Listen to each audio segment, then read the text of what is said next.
Hello, everyone, and welcome again to another edition of the Shooters Lounge podcast. I'm your host, Matt, at PostUp323. Don't forget to like and subscribe, guys. You can follow us on YouTube, and also you can listen back to this podcast on Spotify, Apple, or wherever you get your podcasts. Tonight, we have a new guest, a very special guest, a pillar of the basketball community in the UK. If you haven't heard of this guy, then you ain't following close enough. He goes by many of aliases. We've got E-Wade on the mic. We've got the King of the Drops. We've got the Sultans of Silk, and probably a few more that I can't remember right now. But we've got Elliott from Hoopin and Lootin, bro. Welcome to the Shooters Lounge, dude. Thank you, mate. Pleasure to be here. Pleasure to be here. Sultan of Silk is going back a while. That's when I thought the hair had completely gone. So looked like, was it Richard O'Brien of Crystal Maze? But that was mad to think how long ago that was. So that was in lockdown, wasn't it? Yeah. That was the first time I was kind of familiar with Yell, to be honest, mate. That was kind of where I saw you with the Instagram lives and things like that. So that's kind of where I saw you kind of first bursting onto the scene. I'm sure you were working well before then, but that was my kind of experience of when I first kind of saw you doing the Instagram lives and stuff. But yeah, we're 5 years down the road, bro. And, you know, mad. So... But welcome to the Shooters Lounge, my friend. It's a pleasure to have you on. You know, I've been planning to try and get you on. I thought this season I'm gonna approach Elliott and have him on, and we finally did it. So here we are, dude. So welcome, sir.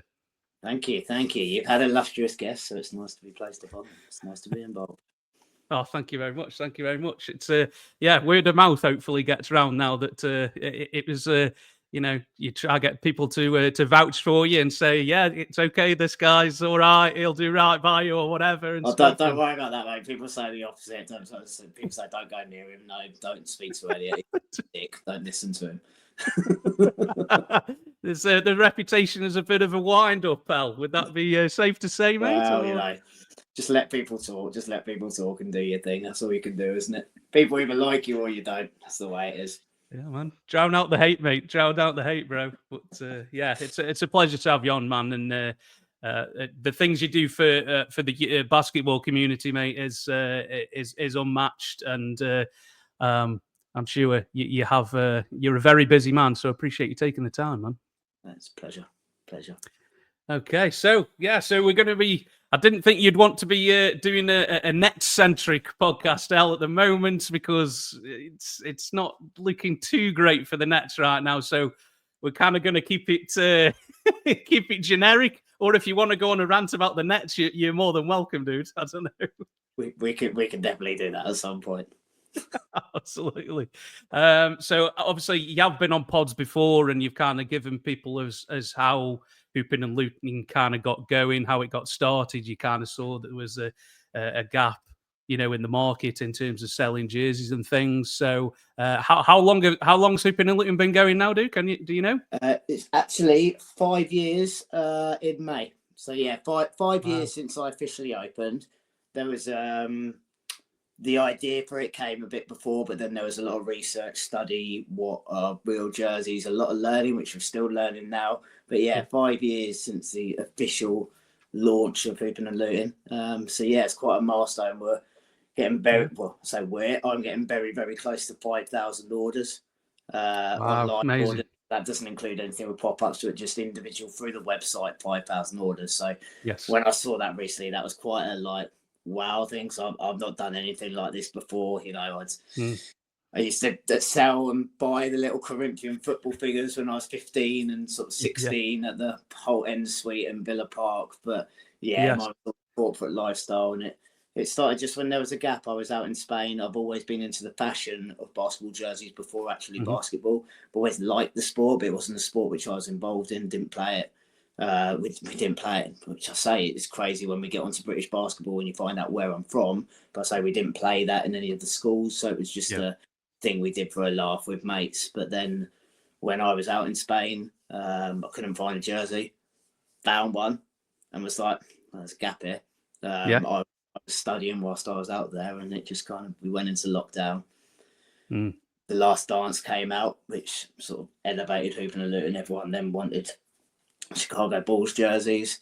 And whilst we were in lockdown in Spain, where I was, you weren't actually allowed out of your village. No. There was army on the village, so you couldn't go anywhere. And I was up in the mountains near Malaga. So there was probably about 10 other people under the age of 40 in the whole village. There's probably about 1,000 people in this village, but there was 3 freshly laid outdoor basketball courts, floodlit, overlooking mountains. So that was all I did every day. It was like, right, let's go and play basketball. And then when it got to TV, when it came into lockdown, all the TV channels were free, and they showed so much NBA on there that I did that. And I saw it at roughly the same time. It wasn't The Last Dance for me. It was Celtics versus Lakers, best of enemies, the ESPN 30 for 30. I think it's 4-part or 5-part series. And I love, like, sometimes more than the actual live sport, I love seeing a behind the scenes documentary. I mean, even like NFL, I don't particularly get into NFL, but documentaries on NFL are just unbeaten. So I saw that Celtics versus Lakers and just got completely from there. Found an online community. Whilst I was in Spain, obviously that helped a lot of people whilst we were in lockdown. It brought a lot of people together in many different walks. People had a lot of time for other people and a lot of allowance. People understood the struggles people were going through. And it kind of grew from there. I mean, luckily it was a community where I didn't have to pretend to be anyone. I could just be me. And people seemed to respond to that. They seemed to respond to what I was doing, and it's just all snowballed from there. The Celtic Lakers best enemies, bro. There ain't many people who I know who've watched that, mate. That's a class doc, bro. I'm on with you there, bro. It's a class doc. It's incredible. So because it's done by Mark Wahlberg and Ice Cube, isn't it? Ice Cube narrating, man. Mark Wahlberg. It's just an incredible series. I mean, all of the 30 for 30s are just insane. But just learning the whole history of the sport, how it got big. I like to do that. Anything I get involved, because that's also quite surprising that people don't realise that I haven't been involved in basketball for a particularly long time. I mean, if we're doing that, it's really when I started watching it was for about 6-7 years ago.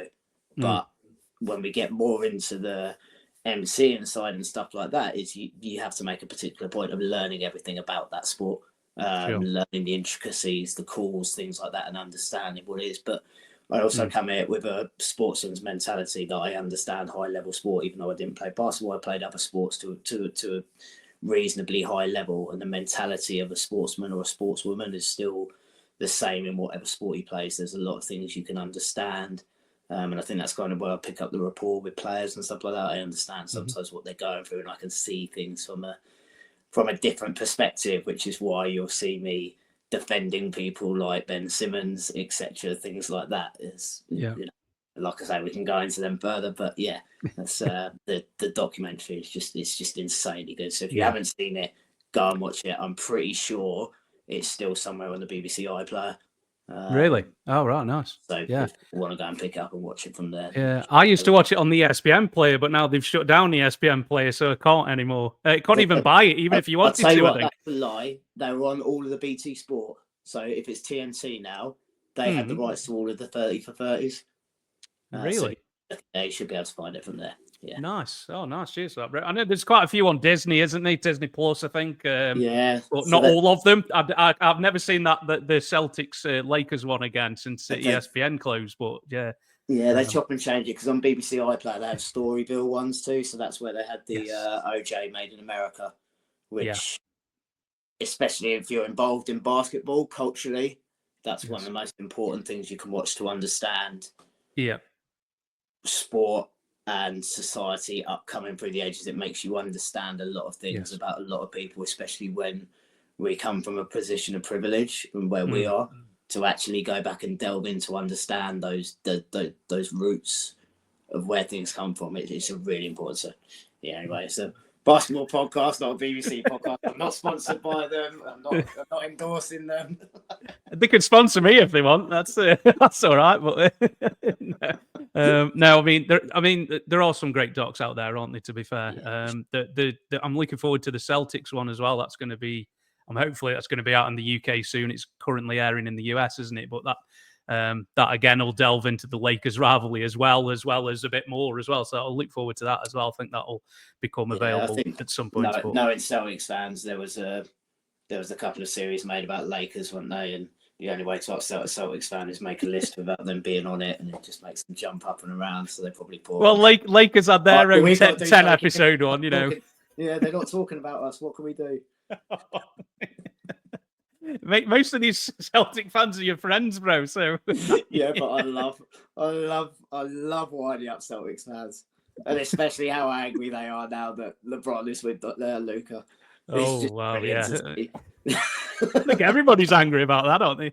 I love it. I absolutely love it. Like, to be fair, touching on that, and that was a subject, but that's huge for the NBA. People say, why does it matter that much? And it's only Celtics fans that won't admit this, but Lakers are the biggest franchise in the world. They are the biggest franchise in basketball. NBA needs the Lakers to be successful because it's not about the die-hard fans who know everything about everything else. It's a growing audience which you're competing with all the time. You ask any normal person on the street, name a basketball team. If they know someone, it will be the Lakers. It will be LeBron James. So for them to have the success and understand why they're just talking about them, this is arguably one of the biggest trades that has ever happened.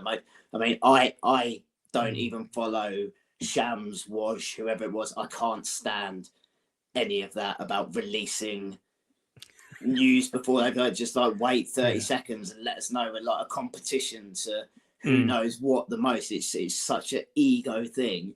It's to say I know more than someone else. I'm going to be the first to tweet. I know something you don't know, mate. That's exactly, isn't it? Yeah. But the fact that they have to share that and things like that is going back to the other thing. It's literally taking knowledge is power. Literally, it's like I'm going to take it's like Pinky in the Brain. It's like I'm going to take over the world with my knowledge.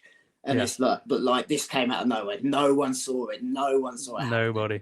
And when it's at a time when everyone's saying no one watches the NBA is trash. It's just a moaning for moaning's sake thing. This came out of nowhere, and it's just it's brilliant. Yeah, it took over Super Bowl week, bro. It literally dominated Super Bowl week. Nobody talked about the Super Bowl. They were on about the Luka trade. Yeah, it was insane. And to show the side of it, the trade happened. I think it was at 4:00 in the morning. When I woke up, my alarm 7:30, I'd already had messages from 3 people genuinely asking me, "Have you got any Luka Laker jerseys?" 3.5 hours after the trade. It's the question is, El, did you? Okay. It's like, of course I haven't got, and it's like, but that just shows the hype of it. Like you see these people, like I genuinely believe a lot of Dallas fans will now be Lakers fans because it happens a lot in basketball that people follow players as opposed to teams. I think that's a lot more now than it used to be, El. I think younger fans now, they follow players, not teams. I think that's definitely true. Yeah. Especially out here. And, I've been cheering on the Mavs because of Kyrie. Kyrie's my favourite player. And I would die for that man. Like, literally, I would, like, if anyone's, if you want to see me lose it, is when someone slanders Kyrie and I'll go off. You see me in the Nets groups, I'll go absolutely nuts. Nothing ever gets to me apart from when someone slanders Kyrie. I thought that was Blake Griffin, not Kyrie. Blake was the fun one. Blake was the amusement. I've still got the 6-foot cardboard cut out somewhere. Have we still got it, bro? It's somewhere around, but it scares the cats, bless them. They don't understand why there's like this other man in the house. Like, I just think you can't let him go, bro. You can't let him go, mate. No, he's up there somewhere in the loft. He's just chilling out in retirement. Since he's retired. Exactly.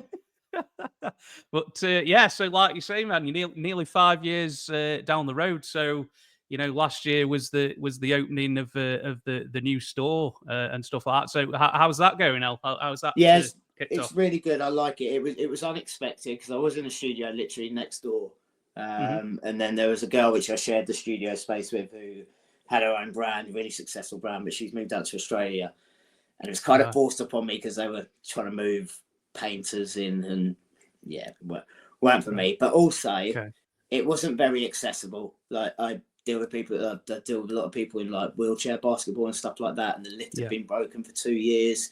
So it was 4 flights of steps. If I was ever having to do a pop-up, I'm having to carry all this stock up 4 or 5 sets each time. So there's a whole yard down below, and I didn't like it at first because it was quite rushed. So it was basically just an empty shipping container. So I had to put all flooring down, all decorate and everything like that. And I can't stand DIY. I can do it, but I hate everything about DIY. Just like, so, you know, when you first move, it's like when you move into a new place, you just resent it at first. I got vertigo at one point because I passed out for half an hour doing the ceiling with a roller. Oh, wow, yeah. Woke up on the floor with like a roller, and I was like, what's going on there then? Oh, wow. But yeah, it just gets... but it's going really well. I like it because it's a place for kids to come to. It's like, even today, I had a dad bring his kid along who comes to the Manchester games, and just seeing their face, being able to do it. And a lot of people which come past who just like love seeing it, go, oh, we don't do that. I've had people come from all over the world. I've had people come from South Africa, Zimbabwe. I had a person come over from Germany specifically just to come to the shop. Wow. Which to me is mad. Like, people traveling, like, going, all that. Do you think when you go on holiday? But kind of puts me on that side, because I remember when I went to New York, one of the things I really wanted to do was to go to Mr. Throwback, who's got a store in New York City. And when I got out there, I was like that kid in there just running around. And there was a couple of other stores in Brooklyn, and it was bizarre to me that they knew what my store was just from an online presence. And I was like, Joe, you're giving people that option to come to, because we don't have anything of that about. And it's cool. It's why I take the pop-ups to so many places for these kids, just to be able to go through and try jerseys on, and like, it's just fun. So yeah, it is really good. But also, because of where it is, it's not it's somewhere where people come specifically for the store. You do get a little bit of foot traffic of window shoppers, but generally it's not people. You're not in the Trafford Centre where you're only going to get 1% of people buying stuff, and everyone else is just coming in to pick things off the rails and do that. So it's only me. So luckily that gives me time to do everything else I've got to do, because it's only me running the whole business. So if I was just in the shop then I don't know where I'd find the hours for all the photography, the admin, the posting, the like bills, everything, the tax. But like, I don't know where I'd be able to do that. So it's actually worked out really good. I do really, really enjoy being there. And absolutely. Yeah, I mean, people are going there specifically to go to your store, aren't they? Like you say, maybe not that much passing traffic, but people are going there specifically for you. I mean, like you say, somebody who's traveled thousands of miles to go to your store must be quite humbling, really, bro. Like a humbling moment, you know? It is. It's kind of, and you know, you need those moments, because when you're running in a business, it is a lonely place. And especially with retail at the moment, it's an incredibly tough place to be. I mean, we're told every day how skint we are. We're told every day we're in a cost of living crisis. We're told every day that bills are going up. And I make no bones about it. I know I sell a luxury good. And I say this to people, no one needs a basketball jersey. And it's why I've always stayed away from your, Klarna and things like that, is because I worked in debt collection before I did all this.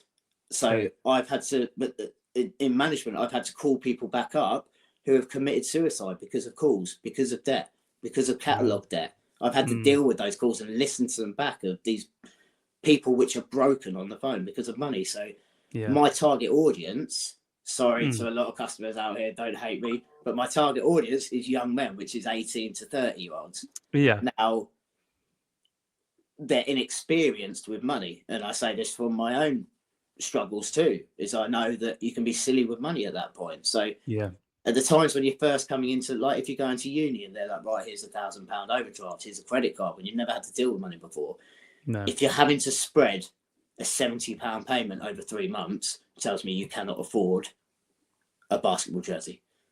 So that's probably at my own detriment that I'd be losing money because of that. However, as I said from the start, when I first started the business, it's a brand with a social conscience. It's not just a make as much money as I can. And I think I've demonstrated that through everything I've done in the time that I've been running it. That, you know, that's where we got to from there. So like I say, it's luxury goods. It's hard to do, but that gratification, that few comments where you get from people, because it's, you know, it's a natural human thing is to criticize when something's wrong. it's not a natural reaction to give praise when something's right. We kind of sort of think everything should be right, everything should always be black line correct, easy to do. If we dip from that, then we have to tell someone. So when you get those moments of praise, when you get someone saying, "Oh, this is brilliant, I've come all the way from here to do it," you're like, "Yeah, that's why I do it. I needed that. Like, I needed that little boost," because you're on your own. You haven't got someone else working with you telling, "Oh, you've done this really well." You haven't got a one-to-one appraisal with your manager. You haven't got a performance review every 6 months to go, "You smash this target, you smash that target." It's just you saying, "What do I need to do better? What do I improve on? What have I got to do?" So when people say that, then it means a lot. No, absolutely, mate, absolutely. Yeah, like you say, to somebody to come that far and just to shop at your store, it must be a really cool moment. Like you say, some days are better than others, aren't they, bro? But tomorrow's another day, isn't it? And and kind of, if you've had a bad day, wipe yourself down and kind of go again, innit? They're not always good days, are they, and stuff. But like you say, to keep going, mate. And like you say, if you're doing it on your own, more power to you, bro, because like you say, sometimes you need somebody kind of with that motivation to kind of keep going along and stuff. So I can't imagine how. I don't know how you fit all the social media stuff as well. Like you haven't got an intern or anything, bro. Like, you know what? That's the fun thing. It's a learning curve the whole time. So my personal Instagram, which I'm not going to plug, not many people have it, but literally all I do on my personal Instagram is I'll put a post every 3 months and literally go, "I'm still alive, I'm all right," because I have to take myself out of that. I'm like, I can't let this dictate my life. And that's what's been so good about the other areas which I've gone into now, because especially when you're a brand, you get so caught up on analytics and things of these posts, saying I'm not going viral, what am I doing? I mean, one of the best things which Instagram ever did was to hide the like and share count. And you ask any people which run their own business who's made, my main advertising platforms are socials, because I don't have a advertising budget to be able to go out onto TV, etc. here and there. This is that's where my things are. So when you start sort of seeing the like count and everything like go really down, your first reaction is like, "Shit, what am I doing wrong? Why are people responding to what I'm doing?" And that's only natural to think that, but actually you look at the responses to the business rather than how many times is someone liking something.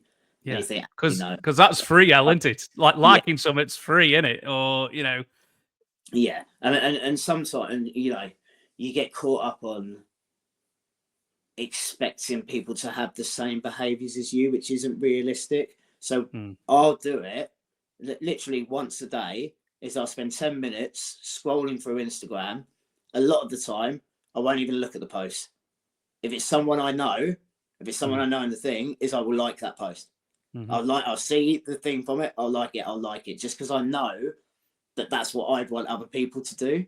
However, you learn that it's unrealistic to accept, because you can't push your expectations on anyone. And initially, you take it personally. But then you realise actually people got other things going on. They don't. It's not dismissive of you. It's just their own behaviour. They may not like liking things. Like, it's entirely up to them. But again, it's a thing you learn through doing this. And like I say, I'm learning every single day because, as I first said, I've never done anything like this before. No, this is so far out of the comfort zone for me that But so it's with everything. All you can do is learn from things and. It's natural. You allow yourself to feel those feelings. I mean, that's one of the big things I learned when I was out in Spain. I mean, I've made it quite clear my mental health journey. I've documented that all the time. A thing I learned is there's no wrong emotion. You feel what you feel. You just have to learn how to manage that emotion and feel that emotion. Like, so we beat ourselves up and we get angry. So I'm like, no, you're fine to feel angry. As long as your response to that anger isn't go, right, I'm going to go down the boozer and nut the first geezer that comes up to me. It's like, you know what I mean? Like, you've got to learn that thing, because otherwise it will build it up and you'll build resentment. Like I say, the feelings don't go away, bro. It's how you react to those feelings now and how you deal with it, isn't it? I think, like you say, you've been very honest in some of your posts over the last few years, haven't you? Of the struggles that you have and stuff, which is a refreshing take, really, because it's not really spoken about enough, which I think you've pretty much reiterated on a number of occasions, haven't you, that there's not enough talking about it and things like that. Yeah, and we can see that, and I've had negative responses to that too, but the positives far outweigh that. When you get one message from someone saying that it's helped, I've felt the same thing. You're not. People seem to think that you're trying to be a messiah if you say things, but it's like I said, it's just about being an open book and just understanding a lot of the time that as men, we feel shit. You know what I mean? We have these times where we feel like absolute shit, where we feel worthless, and but we don't think that anyone else feels like that. We feel like we've got to be the macho alpha male and not show that. So it's not about telling people how to respond to anything. That's what I've been each time. It's just like, this is what I feel, this is what I do. If it helps you, it helps you. If it doesn't, it doesn't. But know that other people struggling, and just find your own muse, find your own way of getting out of it. Absolutely, mate. Absolutely. So the 5th birthday's coming up then, El. Are there any, there's usually some kind of anniversary a drop or things like that. I'm sure Rory will be knocking on the door for what ridiculous graphic can we get up? Who can I dress you up as this time? But there's not really plans in the moment. I want to do something big in summer, so I think I'm going to hold off because I was supposed to have a big 2K tournament last summer for my birthday, and unfortunately for health reasons that I ended up being in hospital for my birthday, so that all had to get cancelled. But I want to do something big in the summer because I've got a good space there. I've already started some conversations with bars and places around Manchester who are going to provide different things, food and drink for that. So I think it would just make it a whole celebration in the summer, because then again, if I run a 2K tournament or something like that, the kids to come down, if I get a portable hoop or something, it's just, it's just celebrating with like-minded people. But I'm sure there might be some little things in the works. Absolutely, mate. Absolutely. So follow the socials and you won't miss out. There we go. That's it. Subscribe to the mailing list. Exactly that. You always know something good's coming along, Al, when you get the tweet out there. Check your emails. Right. Oh, here we go. The funniest thing from that is because I've usually drafted the email before. Yeah. When I say check your emails, people will then go and sign up. But because the email's already been drafted to go out to be like, I didn't get something. Well, you have to be quicker next time. Like, you have to stay up till midnight to find out. Absolutely, absolutely. Do you actually know how many are in your subscribe list? Could you? I mean, you don't have to say, but you do know how many, like, Yeah, I know each time. I'm like a young male Carol Borderman, so as soon as I see numbers, they like stay in my brain. I think I've conditioned that now, so I'll recognise each thing. But yeah, it's always been like that actually. When I just see numbers, I just seem to remember them, which got me through school and stuff like that, because I can't revise for a single thing. I'm not academic in any way whatsoever. If you ask me to read a book, I'll literally be able to sit there for about 15 minutes. Then really, yeah. That's why you like the docs, bro. The visual. It's all about the visual, mate. It's incredible, exactly that. But I'm a very visual person. You can probably see that's why it matters so much about my grid on Instagram, that it has to be symmetric. I'm not going to go down the whole route of going, I've got this big OCD, but I'm a visual person, so I need things to be set out properly, and that's how I see things. Like, that's why I work really well with Rory, who does do a lot of my graphics and stuff like that, is because I can, a lot of the time when I tell him what I want, I'll draw it. I'll draw the ideas which I have, because I say I can't describe it in words to you. I don't know what I mean, so I have to draw things out to him, and he's like, right, I get you from there. So so trying to articulate it, but it's but the idea's in there. It's trying to getting that idea out and to kind of get through to somebody else, and exactly that. Absolutely. So so any other future plans that you can divulge, El? Plans for the future, or? I mean, with H&L, it's like I say, it's very hard at the moment because of the way resale is. So I've kind of got the mantra at the moment with the H&L side that at the moment it's about surviving, not thriving. And that may be a cliche statement, which I said in my head, but it's about that. It's about pivoting to make sure you can survive. So, at the moment, it's trying to get the pop-out store to as many places as I can, because I finally perfected. It's taken me about 3 years to actually get them looking how I want, because it's very, very hard to not have a pop-up look like a car boot sale.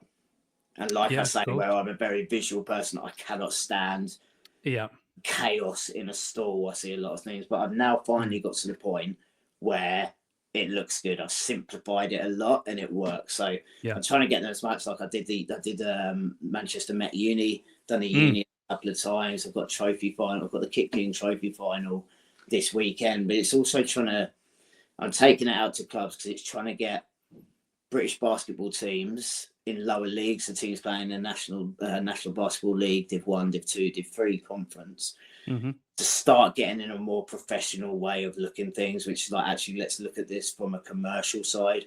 So I'll say to a lot of teams that I'll bring my pop-up store down. If you want me to MC, you pay the fee for the MC, but then I'll give you 10% of all takings from the pop-up shop, which also then encourages it. But I'll say to them, I'm not marketing it. It's like, it's down to you to market that pop-up shop, because the more you market, the more you're going to earn from it. Sure. Starts getting people start thinking that idea that actually, no, I'm not just spending out money, which is going to be dead money. It's like, actually, we can start getting revenue from this. And then hopefully they'll take that to other areas, because my whole thing is not about H&L growing. It's about the sport as a whole in this country growing, because then naturally, if the sport gets bigger, then it means more customers for me. So that's the way often not thinking about it. It's not just think about what you're doing, think about the sport as a whole.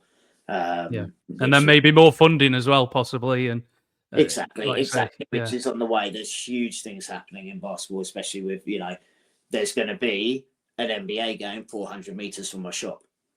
I mean, that's big, bro. That's big, isn't it? Place the Co-op Arena is to Hoopin and Lootin. It's I'm right next door to the Etihad. I'm one tram stop away from where everyone gets off. So I'm already talking it into existence now that the Lakers are going to be there, that Luka and LeBron are going to be in Hoopin and Lootin come next January, February, whatever. When it's all confirmed, they are going to be in my store. So for H&L at the moment, it's kind of just staying where I am, but doing the little things to it, because it's harder to get stock. Nike are making far less stock now. Obviously, because of the retail world, there's far less demand from stores for stock. And like I say, the prices which Nike are charging, the prices which Mitchell and Ness are charging is insane. I mean, for example, I get asked a lot about WNBA jerseys. The Valkyrie, I don't even know what the surname, the Valkyrie Warriors or whatever it is. Their jerseys came out 3 weeks ago, and I went to get a Temi jersey. Fab Bentley, he's from GB, but has been signed to play for Valkyries. It's $150 for a Swingman jersey. Wow. So, and they didn't even ship to Europe. So I had to message the vice president and say, what's happening? Yeah, what's happening? But $150. But who can afford that? And this time, who can afford to do that? They can't. So for me to be making money, I can't go to the suppliers I used to, because I don't want to charge more than £70 for a jersey. I never want to charge it. Obviously, there'll be difference. If I get a game-worn jersey from someone, if I get like things on that, they're going to go higher. But the general public in the UK don't know the difference between a Swingman and an authentic jersey. It doesn't make any difference to them. They want a Luka Doncic jersey because it's why I've never had an issue with DHgate and stuff like that, because jerseys are expensive. Yeah. So if you've only got £25 for a jersey, you go and buy one from DHgate, you wear that down the gym, someone down the gym is going to see him wear and go, oh, I fancy a basketball jersey. They're going to go online, search an NBA jersey and find Hoopin and Lootin. So it's free advertising for me. Obviously, there's issues when people try and sell fake jerseys as real jerseys, and they're charging a lot of money for them. They charge you if it's a real one. Yeah, that's a different, isn't it? Exactly. But in terms of people just doing that because that's all they've got. Like, again, as I said at the start, I sell a luxury good. Not everyone can afford to pay the price up, but it's so hard to get hold of them now that again we've got to pivot in other areas and see what we're doing. So I think you've had Tom from At the Buzzer on here. Yes. Yeah, so people think that we're the worst of enemies, which we play on all the time. So, no, I've had Mark as well from Throwback on as well, mate. Yeah, that's saying that we're frenemies, but it's not. It's like involvement and bouncing ideas. I thought, what can we do from there? Because there's plenty of food for everyone to eat from the same table. It doesn't. You don't always have to be in competition and fights with people which are in the same industry. Again, you grow the game. There's more food for everyone to eat.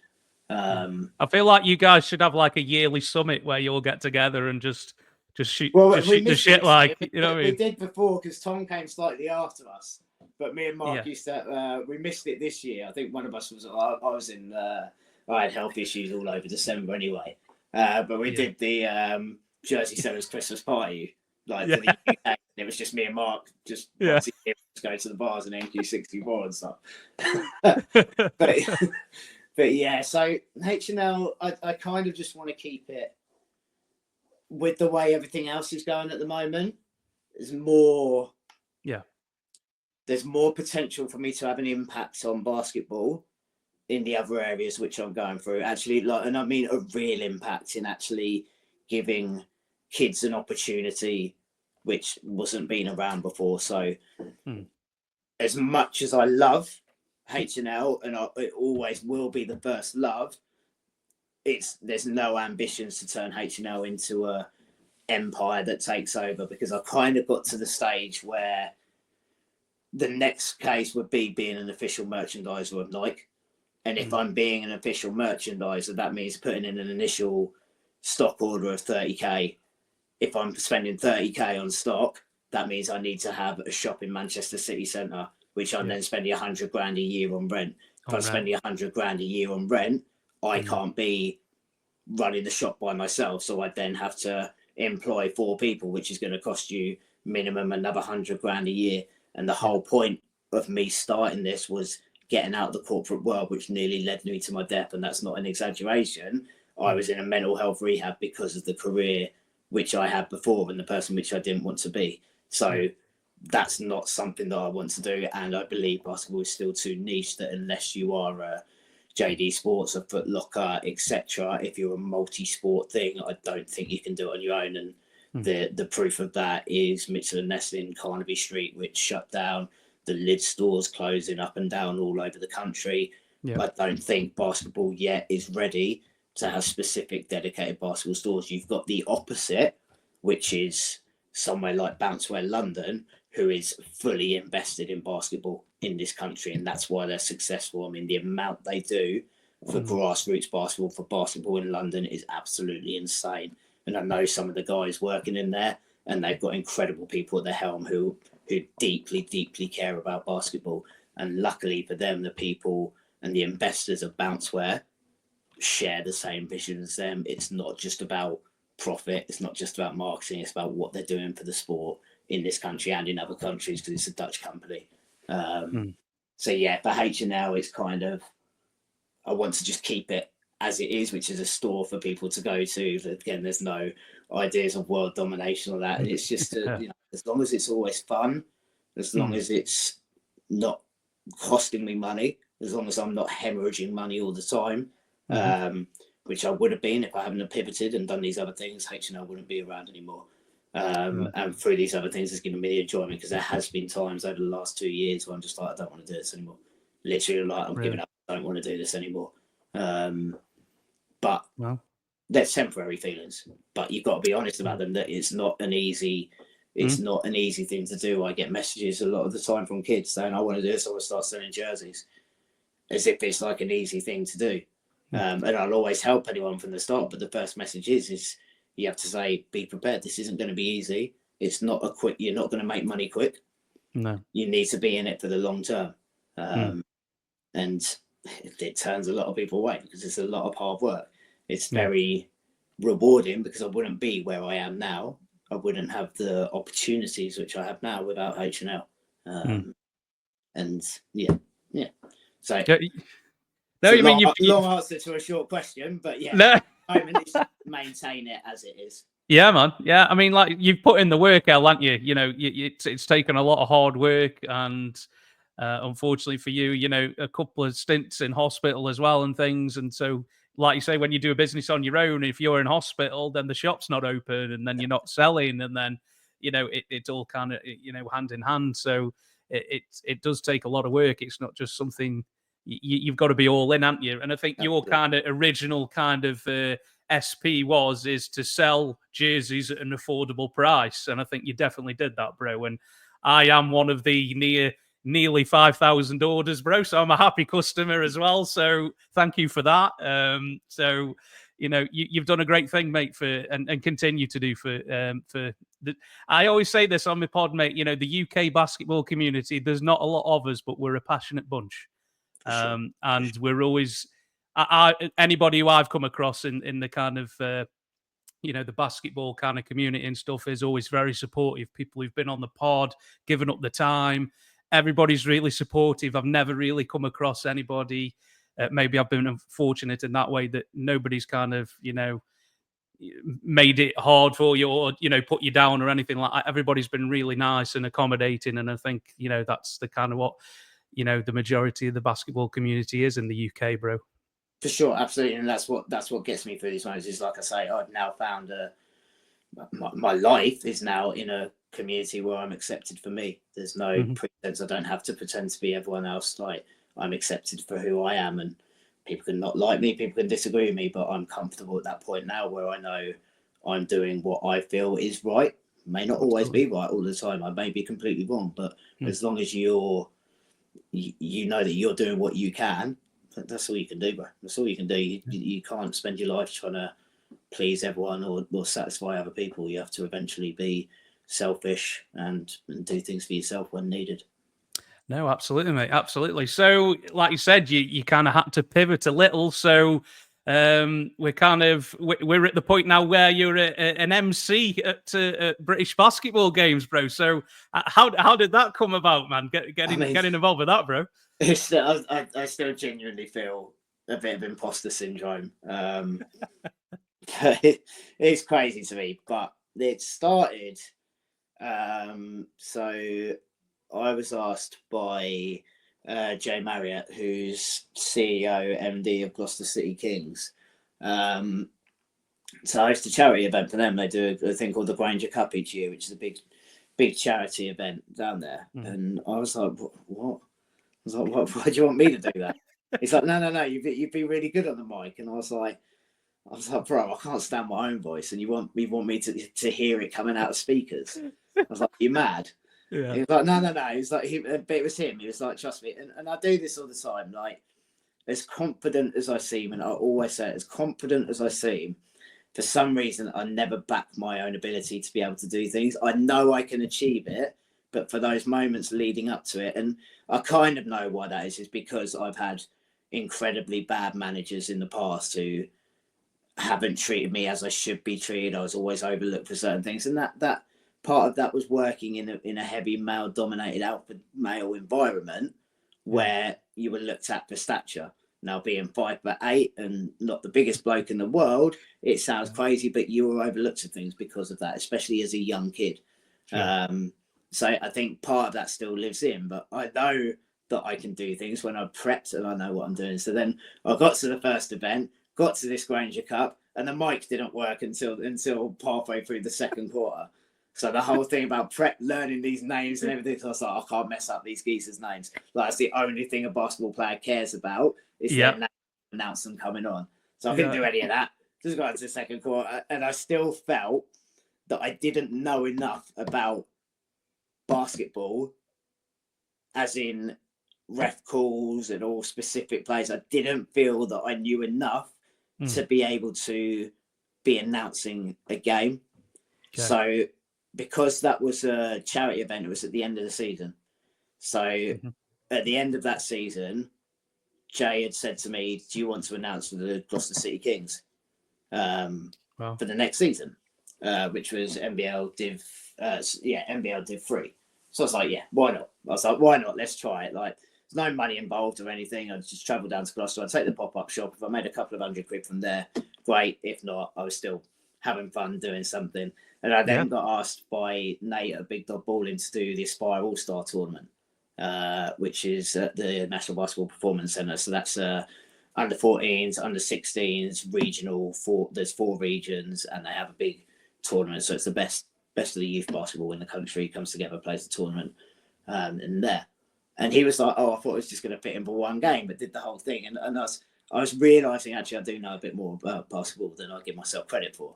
But I then spent the summer basically doing shadow table courses so I could learn all the referee signals, stuff like that.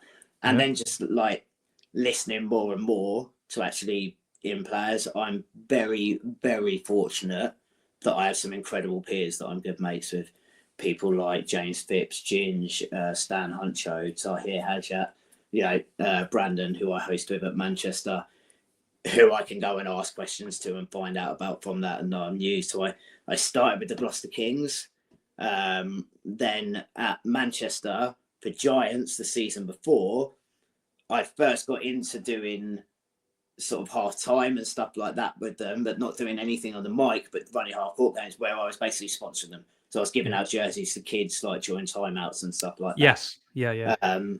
But then because I started doing mics at Gloucester, Dom said to me last year, "Do you want to do the women's games?" So the Manchester Giants women. So I started announcing for the Manchester Giants women. Okay. Was doing the Gloucester Kings, started doing some stuff for Basketball England Northwest in the summer. So the last 2 games of Manchester Giants last year was the first ever British Basketball League at the time, so first top level. And the last game, we'd hardly won any games all season. The last game against Newcastle, but we're absolutely packed. It was sold out, so there was nearly 2,000 people in there. We won the game, and it was the biggest buzz you've ever had, just the way the crowd responded to us. I did a couple of Super League netball games for Manchester Thunder, which was interesting. So the first game I did for them was Cirque the Thunder. So it was circus themed. So I was dressed up in a £10 Amazon circus conductor uniform. So I already looked sus dressed in that with a top hat and gloves on. And then the court came apart before the start of the game because there'd been a bit of moisture getting to it. So the start got delayed by 20 minutes. So you got me already dressed questionably, had to be in the middle of the court with 2,000 screaming kids doing the Macarena. Wow. But you know what? Actually looking back on it, I was like, you couldn't feel any more uncomfortable than you do doing that. So it's actually a really, really good opportunity for me. So then coming into this season, which is mad to think that, the season ends in 6 weeks or whatever. So I've done every single Manchester men's game, every Manchester women's game. I've got to host the Surrey 89ers, which is where I'm from in Guildford. My mum and dad got to come to their first ever basketball game. My boys got to do it down there. I saw that, man. Yeah, that was a cool moment, I bet. Insane. Apart from, didn't even realise I agreed to do it. And then when the first game is against Manchester. So I'm calling against, I think. And awkward moment, bro. Exactly. And done games to the Oakland Wolves. I've got stuff for Basketball England coming up in the summer, Basketball Wales. So it's just so stable. But I think it's the energy which I get given these kids who know me through H&L. But it's just to see these kids. It's just to give them something like this. It's hard to describe, but it's just a brilliant feeling to be able to conduct a crowd, to control a crowd, to just try and lift the energy. And basically, I hate the term when everyone says it's my passion. I cannot stand when anyone does that. But you're literally sharing something you love with other people, because there's a lot of young kids there who are going to actually remember those moments. So when I'm bringing kids onto the court, they're at a Manchester game, there's kids coming onto the court to do a kit dash, to do a 3-point, a free throw challenge or something. They're moments which they're never going to forget. Because if you think when you're that age, when you're 6, 7, 8 years old, and you're going in front of, even if it's 1,000 people, even if it's 500 people, you remember that moment for life. When you won a signed foam finger, you're at the court in a professional basketball game. And they're going to share that love. That's going to get them into basketball for the rest of their life. So that's what I mean where I say you're actively having an influence on people loving your sport. It sounds like when you just say it as you're just an MC, like that's an exaggeration, but actually it's not, because you're giving memories to these kids. Obviously, you're not giving as much memories as the people on the court, but you're part of that organisation. If we're wanting basketball to be at the level we want it to be, as highly professional, these are the things which are remembered. If you look at the NBA, and by no means are we trying to be the NBA, but you look at the NBA and you, as a fan, you remember those experiences. When I went to the Long Island Nets and I was asked to go and advertise the jersey, which was and I was on the Jumbotron, advertising their merchandise deal of the day. Do you know what I mean? I was a 35-year-old man and I was like, this is the best moment of my life. Like, you remember those things, and it's all part of the experience of basketball, and getting to that level in the UK where it's like, I don't want to say it's like football, but you get to the level where it's that fandom, and these things mean a massive thing. When kids are coming out as a mascot for the day, you know, it changes. It genuinely changes lives, and it gives kids an outlet. If kids are then immersed in basketball and they're getting to the age of 14, 15, 16, where there's distractions, we know there's distractions because I've certainly been down that route, is actually we're giving them an outlet now. If we can get it to the point where at 16, kids don't have to drop out of basketball because they've no longer got it at school, you speak to anyone that knows, and it will genuinely save lives. It will give kids hope. If we can, you know, because some kids will see what I'm doing and go, I want to do that. I want to be like doing that on the mic. And again, you're then starting people to get into the career, and that's what you want, because it's going to be that generation, which again takes us to the next level in British basketball. Absolutely, mate. Yeah, absolutely. It's you kind of, you might be influential in the start of somebody else's basketball journey, like you say, bro, and that's a kind of cool thing, to do for somebody, isn't it, man? You know what I mean? Absolutely, and that's just like the people were to me, the people which I see doing it, and I'm like, yeah, I want to do that. I can do it, but these people are people which I work with, and there's not that this guy is trying to come in and take away work from us doing it. It's like, you know, this is what we do, and we understand that we're trying to build basketball to a level where we want there to be masses of work for everyone. But yeah, if you're inspiring that one kid, then again, sounds like a cliche, but if you're inspiring that one kid, then it's worth it. We all want to get out of here with having meaning to what we've done. We want to leave some sort of legacy in however way you want it. Some people do that through their life, through their kids. I don't have kids, so you know, that's my way of giving back to the youth. This and the same way as when I did the free jerseys for kids giveaways. It's just to try and get kids into the sport, which I love. Yeah. I mean, you've done raffles as well and stuff, haven't you, for kids' jerseys and things like that?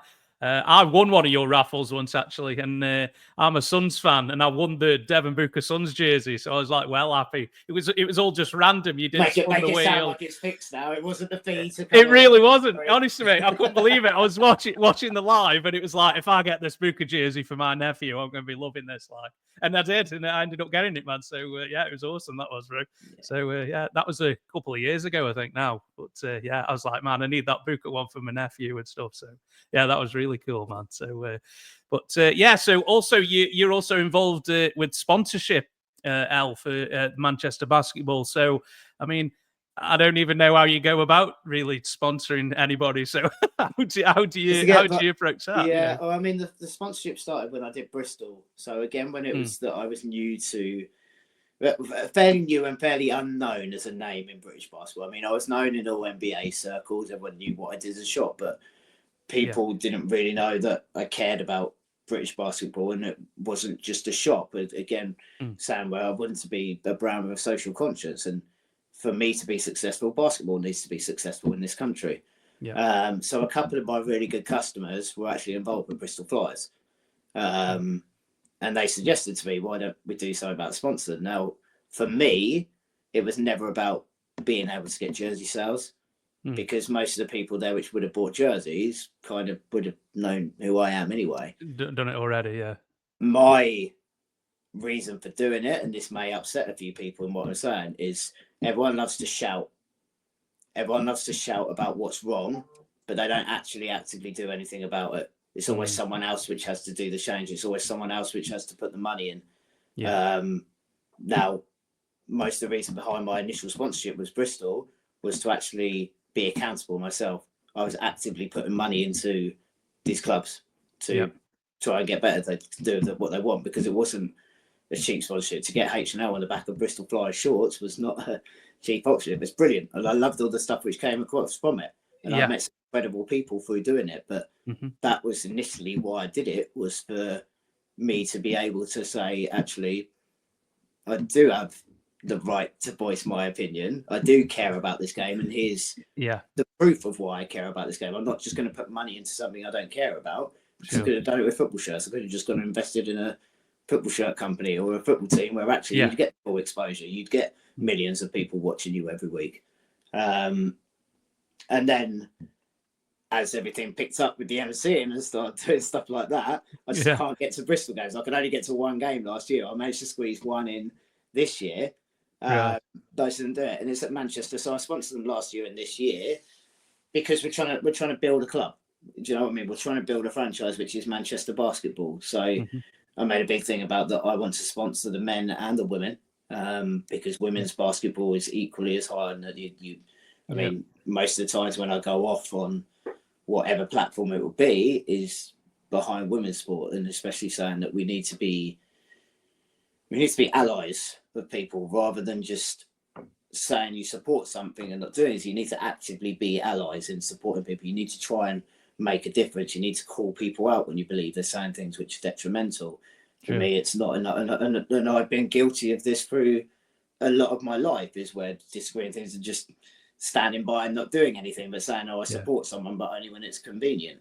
So it's important for me to put these sponsorships towards both teams to show that I can promote. It may only be a couple of thousand people that see what I'm doing or whatever, but that's still a couple of thousand people that see it that wouldn't see it if I didn't do anything. So it's about supporting it and giving an example. So when we're trying to get other sponsors in towards the club, is saying that this is what we've got on board, this is what we can do for other companies, etc., etc. This is what we can do for you, and trying to learn as a club what works for sponsorship and what doesn't. I'm quite, it's quite fortunate at Manchester, because I'm involved anyway, that it's not I don't need to see the analytics from them to know that my sponsorship is performing, but they need to be able to see that. The people in charge of all the commercial deals need to see if we're putting whoever's adverts on the LED screens, are they getting a response to that during game time, etc. They need to have that for when they go out to their other sponsors. So the sponsorship for me is more of a use me as a test dummy, see what works, see what doesn't. But also it does work for me because it allows me to have pop-ups at Manchester games and stuff like that. And it's always quite funny when at the first time out, when I have to do the sponsorship announcements, and then you've got me there saying thank you to our sponsors, Hoopin and Lootin, the UK's #1 jersey destination, which is actually quite a fun thing to do. And you see me cut it short or going forward on other points. But what a great guy he is. Yeah, he's a brilliant guy. Exactly. Oh, what a brilliant person. The only place you should shop. But yeah, it's just quite bad. But again, it's a fun thing to get laughs out of the crowd, because that's the good thing about being in Manchester. Is a lot of people know me through that anyway. It's my own city. Manchester basketball is me, so that I care about it, and the kids know it in the crowd, and it's just good fun. But that's where the sponsorship came from there, and and it's great to see, because now Tom, as we mentioned earlier, Tom's heavily involved in sponsorship at the Sheffield Sharks. And it was a real honour to be basically one of the first independent jersey stores to be a sponsor of a team in British basketball. I was the first independent jersey store to stock British Basketball League jerseys. I was the first person to do that, to go and do it at a loss. I didn't do that to try and earn money. I lost money from doing that, but it was more of a case of these jerseys exist. So I've actually sold British basketball jerseys to customers all around the world, which is a brilliant thing. If I'm selling Newcastle Eagles, do you know what I mean? Even had one the other day, a French person ordered a Newcastle Eagles jersey from me. And it's just like, this is where we're getting there all from around. It's just trying to show what can be achieved. So that's where the sponsorships come from there. And, it's something I'll continue with Manchester. But also in the same breath, we're not 4 years ago where everyone had quite a surplus of money to be able to go and spend. So obviously I need to be making sure that, I don't have the money to just be going, right, here's whatever, go and do what you want with it. It still needs to be beneficial for me because I need to, I work for myself. This is my only avenue. I can't just go, right, I'm going to lose out because then Winston and Swinston don't get fed and then they won't be. No, absolutely, mate. Absolutely. Do you feel like British basketball has increased in popularity over the last 2 or 3 years? I mean, at one point it wasn't even on TV. You couldn't even watch British basketball at one point, Al. So I think now you can watch it on DAZN now. I think certain games. Every single game is on DAZN. Every game, okay, yeah. I mean, I personally, I said this to at the buzzer when they were on to Tom. I don't watch British basketball, not because it's something I don't hate it or anything like that. It's just I can't find the time or whatever. But I made him a promise that I'm going to have to go to a game because I've never been a game. I says I'm going to have to pull up to a game or something. Where are you based? I'm in Stoke-on-Trent, so. Oh, so you're 40 minutes away from a Manchester game. Yeah, wherever I go, mate, I think I've got to go 40 minutes either way to go get one, mate. So there we go. It might be Manchester, bro, or I don't know. I'll sort you out a ticket courtside. You can go. You can. I'll tell you what. You can do a shooters lounge on the road, where you can do your own podcast of where you're coming to a Manchester game. It's on DAZN. It is increasing. Unfortunately, without going into too much, we've been at crossroads a couple of times. There's been things going on, but actually the product and the potential is, in my mind, very, very good. Again, it's a little bit hard to say because there's a lot of nostalgia in British basketball and a lot of ideas which are quite contrary to other people's ideas. But actually, as a product, as a standard of basketball, for me, what I'm watching every week, I watch a hell of a lot. I watch more British basketball than I do NBA. If we take this week, for example, I've had a game for Manchester on Tuesday. Yesterday, the Sharks were on TV, so I watched them. I've got a game tomorrow for Manchester. Then I'm down in Surrey Sports Park for the Kit King Trophy final. Then back up to Manchester because Cheshire are playing Manchester. So it's every day where I'm watching British basketball. And the standard is good. And everyone notices that as soon as they get there. As soon as they come to a game for the first time, they're like, oh, shit. Like, are they like pleasantly surprised, would you say, when like, they go? People go, shit, this is good. Yeah. Like, these are fully professional players. They're not players which can't play basketball. I mean, to see that from last season, I know he's gone now, but you had Sam Decker at the age of 28 playing at London Lions. And there were players like that. But, like the standard's good. There's now the problem is the governance all coming, and there's been a period where there hasn't been proper governance of British basketball. Yeah. So now it's trying to figure out the right governance and the right money that comes in and things from there. But all I'll say, without going into too much detail, is within the last season, there's been significant investment in Manchester, significant investment in Sheffield, significant investment in Caledonia, significant investment in London. London have just had announced now they're going to have a 10,000 to 20,000 seater arena built, which means they're going to be playing EuroLeague basketball. And there's been significant investment in Cheshire. Bristol Flyers have just had their plans approved finally for a new stadium, a new purpose-built basketball arena. So you're not going to get that investment if there's not a product there. And I'll say that especially when some of the investment has been through America. America isn't going to invest in something just because we're British. There's no reason not to if they don't see potential in something. Sure. But what I try and look at instead of concentrating from there is now with London's, when that's done, there will be Leicester, Sheffield, Bristol, London, Caledonia, and Newcastle, who will all have their own purpose-built basketball arenas. Now, you get a couple more from that. If you're up to 8, there's absolutely no reason why we can't be hosting Eurobasket. Now, FIBA are the governing body, but there's any governing body of a sport wants to hold major events in the UK because of how small we are, but as in how condensed we are, but because of the infrastructure, because of the spend per head, because even though we may get told we're one of the richest countries that there is, Anywhere wants to host that. So if you then think you're going to be saying Yanis is playing in Manchester tonight, Luca's playing in Plymouth, do you know what I mean? Things like that. It will go absolutely insane because these won't be one-off exhibitions. This will be a major tournament. So it's not going to be a one-off game. Victor Wembanyama is going to be playing in Leicester, be playing in Birmingham, things like that. It will explode. And we see that at events like London when Sierra Canyon came over and you had Bryce and Bronny, their first ever game played together. People were going absolutely crazy to try and get tickets for that in the Copper Box. Completely sold out. And the media hype from it was insane. So Brian Bosch, who is a photographer in the UK, took a picture of Bryce and Bronny, and LeBron even had that as his profile picture on Instagram. Wow. And that's all come from stuff happening in Britain.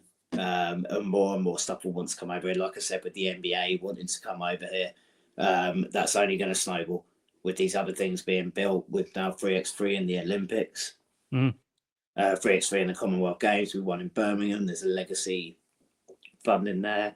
So 3x3 is only going to get bigger and bigger and bigger. And it's actually, because we won medals from that in the Commonwealth Games, medals means funding. So, there's big growth. Britain have started entering teams into 3x3 competitions and tournaments around the world. They qualified to play in Europe last summer. Yeah, it was Evan and Ash and a few people involved in that. So they won some qualifiers to go out and play. And it might have been the Worlds. I can't remember exactly, but it's just getting bigger and bigger and bigger. The hard thing is to make sure that it's done in the right way. That's what's been some pitfalls and things done, is you can't just be blinded by the dollar signs. It has to be done in the right way, because as quickly as it can build up, it can come down even more quickly. Absolutely.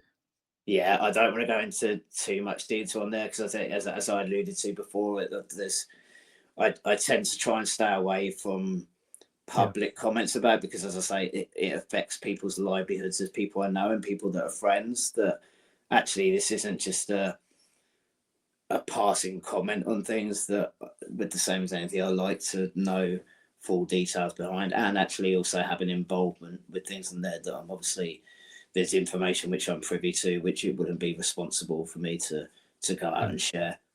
But in general, we're potentially in a very, very good place. It's just the right decisions need to be made for us to flourish and prosper as we want to. But that's always a better position than not seeing any way to prosper or any way to flourish. So that's the way to look at it from there, is actually there's a potential for us to do a lot. No, absolutely, mate. Yeah, I think it's definitely in a better place than it was maybe 4 or 5 years ago. Well, I think that's pretty safe to say, isn't it? So who knows, mate? Probably Matt from the Suitors Lounge going to a game might just tip it over the edge, bro. Who knows? There we go. Once he shows up, mate, the fans will flock. So I'll put a throne out on courtside for you, so you're sort of, rather than an old chair, you can have your own throne. Oh wow, mate! Can I have my own Shooters Lounge? But then I'll get you on to do the half court shot, and it might come tumbling down. Oh god, it's been a while, bro. It's been a while. Not gonna lie. Moving on then. Also, obviously, British basketball's a massive part of what you do now. Have you managed to catch much of this season's NBA? Have you got any thoughts about how things are going? I do keep up with the NBA, because I'll have League Pass on in the shop whilst I'm there, so I do keep them there. But I mean, it's not been much fun as a Nets fan. But the frustration thing isn't that we're not winning; it's again come from just having absolutely clueless people in charge of your franchise. I mean, to me, there's just indecisiveness and never picked a direction. I'll always commend someone. I would much rather someone pick a direction and it be completely the wrong direction, because at least you've got faith in your abilities and you're trying to do something. You believe in something you're doing, but it's not. And trying to say, we'll adapt as and when. I hate tanking. I absolutely despise tanking. I don't understand it, but that's partly because we're British. So it's a completely. But what I mean by that is we don't have any leagues where you tanking. It's a completely alien concept to a sporting mind of me. Well, because Now, if you tank, you get relegated over here, don't you, mate? Exactly. That's the Exactly. So it's and like I say, I always have it as a mentality. But a lot of people mistake tanking, meaning you have the mentality of losing. That's not the case. Tanking means you ask people, if they're young kids or whatever, to perform at their maximum, knowing that their maximum is not good enough to beat an NBA team which is trying to win, which has not trying to win, but has the players to facilitate winning. People think tanking means you are trying to lose on purpose. Now, that should be the case as a GM. The GM should set that out, that he should have the roster to win 15 games a season. Now, every player on that roster, I would be saying, go out and do your maximum. Do everything you can to win.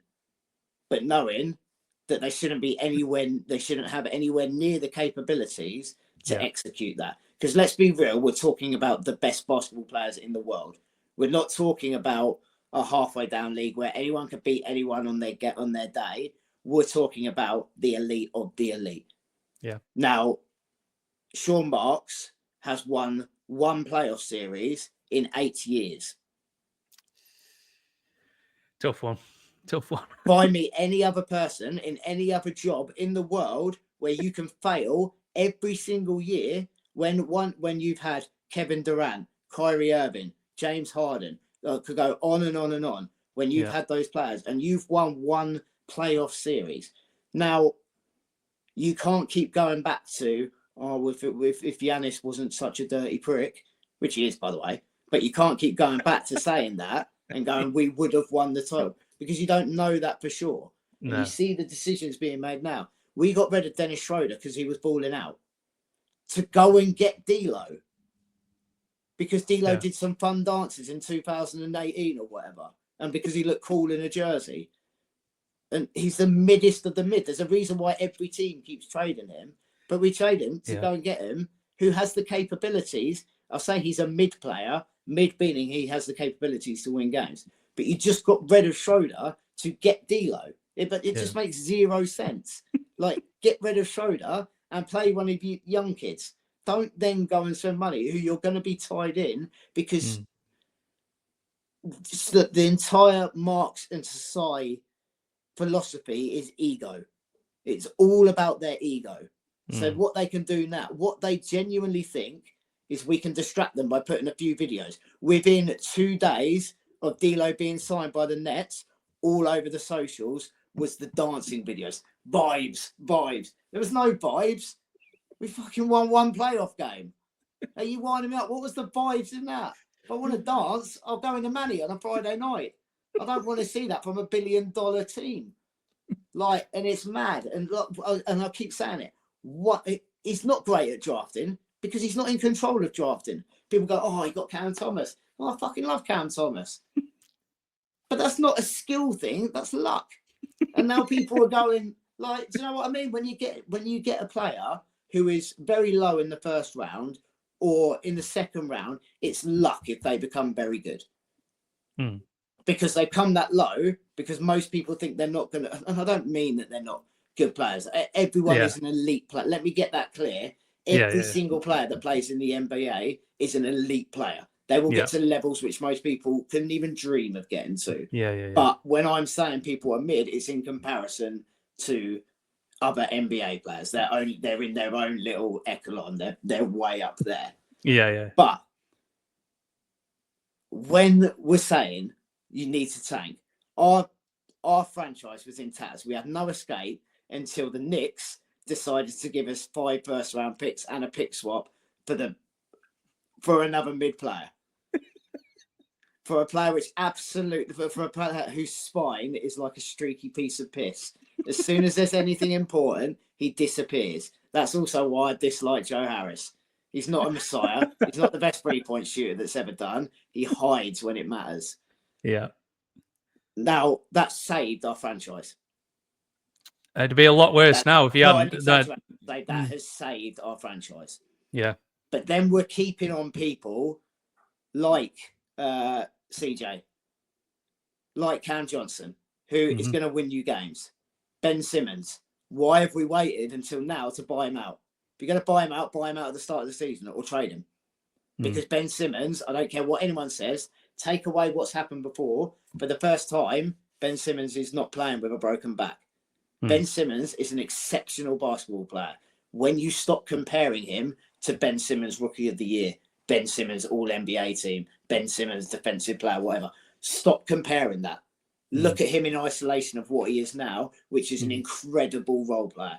For a player which gives you something which no one else does coming off the bench. A point guard who can do what he does. Yeah, he can't shoot. Doesn't matter. There's a lot of players who are 5th, 6th, 7th man who can't do certain things. Yeah. But he's going to win you games because of who he is and done that. And if you like, when people take away that, it blows my mind how much stick he gets. Because why doesn't Derrick Rose get that much stick? He had 3-4 good seasons, then got injured all the time. Ben Simmons has more accolades. Yeah, and Rose won MVP though, didn't he? But Rose is the sweetheart. He's the greatest player of all time. He's the jersey number retired. Ben Simmons is the worst player that's ever played basketball. All the people who think Derrick Rose is the best player of all time. I like Derrick Rose. Don't get me wrong. Yeah. He's the Messiah. He's the best thing since Jordan. But that's what I'm saying. It's a mad comparison. And Ben Simmons has had a broken back. And this is where I say, when I mentioned earlier, when I told you get me going off on something. I haven't had to say anything, mate. That's when I said earlier that I go with the sportsman's mentality. So if you saw Ben Simmons at the start of every season, he has been absolutely stacked. Like properly stacked. Physical form, which is unreal. The reason why he's got to that way is because of how hard he's been working in the gym. Now, everyone's biggest criticism of Ben Simmons is that he doesn't care, just gets injured all the time. Now, actually, when you break it down and you come to these elite athletes, you're always... The way I learned this was about Sergio Aguero, when he kept doing his hamstring. Because I had it explained to me by someone at Man City, was because he is in such prime form, his hamstring is like an elastic band. But because he does so much work whilst he's injured in building his body back, when he goes out onto the pitch and he does the actions which he's been doing for 18 years to get into that spot, his body doesn't understand because his body's in a different form because he's been working so hard. So the injuries come from that. So for people to be saying that Ben Simmons is injured because he doesn't care about basketball, he doesn't work out, he doesn't train, bollocks. It's the exact opposite. And he's just been putting off surgery each time to come back. Now you see him, that he's had his back surgery, that he puts runs of games together, and he's now like that. So we should have got rid of those players in the first place. And now we get on to the draft. It's a lottery. You're right, it is a lottery. But understand percentage odds. It's not just a random lottery. It's not the FA Cup draw. You're not chucking 30 balls and picking one out. It is a percentage weighted draft. So when people are going, oh, but last year the Hornets won it, or whatever, I don't even know, but I don't care. I don't even know who won it last season. But that's not how it works. Like, it is a weighted lottery. So if you finish bottom, you are guaranteed a top 5 draft pick. If you don't finish bottom, you're not guaranteed that, and your percentage odds of getting the number 1 pick goes down. It's crazy that people are just arguing. It's basic maths. It's not even complicated maths. I know I said I was a young male Carol Broderman, but this isn't countdown level. This is not hard. This is the homework you give to your 6-year-old, which says there were 2 Mars bars in a bag. Billy took 1. How many Mars bars are left? Do you know what I mean? That's how easy it is to understand. Yeah. So don't leave yourself in mediocrity. If just tank for tank's sake, because who's going to remember in 10 years, oh, the Nets won 22 games and they're only supposed to win 15? Who's going to remember that? Whereas actually you say in 10 years, fuck me, drafting Cooper Flag was a good decision, wasn't it? I don't know, maybe not up today when he's injured. I don't know. But... yeah, well, that may be the one saving grace in how we get him now. Because he's going to fall down the draft because he's fine. He got the wheelchair out, which means he's fine. He just shit himself, so he's all right. They brought him back. Yeah, that's the only reason why the wheelchair comes out. Yeah, fair. Do you know what I mean? If you go in 10 years, yeah, we decided to go this way because we won 22 games, or you go, we went this way because we got Cooper Flag and still had 3 more first round picks. Yeah. The thing is, the regime you've got now, are they people that you trust to take the team going forward with all them draft picks? Which I think they've shown that they don't know how to handle the best players in the world. That's the thing. We keep having the saving grace that everyone's like, "Oh, big players want to come to Brooklyn." They'll say, "Sean Marks signed Kyrie Irving." No, he didn't. Kevin Durant said, "I want to go to Brooklyn." Nothing to do with Sean Marks, and brought his mate Kyrie with him. Yeah, there's nothing to do with Brooklyn. Nothing to do with Sean, and they fucked that up. This is why I disliked Joe Tsai when he tried to make himself the Messiah and said to Kyrie Irving, "You have to meet these conditions to satisfy me to play basketball." Are you winding me up? Are you like seriously one of the best talents there's ever been, and you're saying do these things to satisfy? I mean, you could do a whole different podcast if you want with me about Kyrie, but he's saying these things, and it's just like. Nah, not having it. Having it. It's like Kyrie Irving, not one of the 75 best players of all time. Well, again, that's just all the politics about NBA, isn't it? So, I mean, that we all know that's the most ridiculous thing now, and you know, you see that I'm loving it at the moment because Kyrie's getting his flowers because people are realizing actually let's look at the human instead of just going flat earther. So actually listen to it. Then this actually harks back to what I said about the OJ Made in America. Is where actually you learn a lot of things culturally that where you understand the people trying to understand their heritage and know where they're coming from. We know that our history is documented. I could go on ancestry.com and find out anything about my family for the last 300, 400 years. That's a luxury to be able to have that. Now, who are we to tell another human being you should have the intelligence to know what's being told to you is correct and what's false? Or who are we to stop a human trying to find out about his ancestry?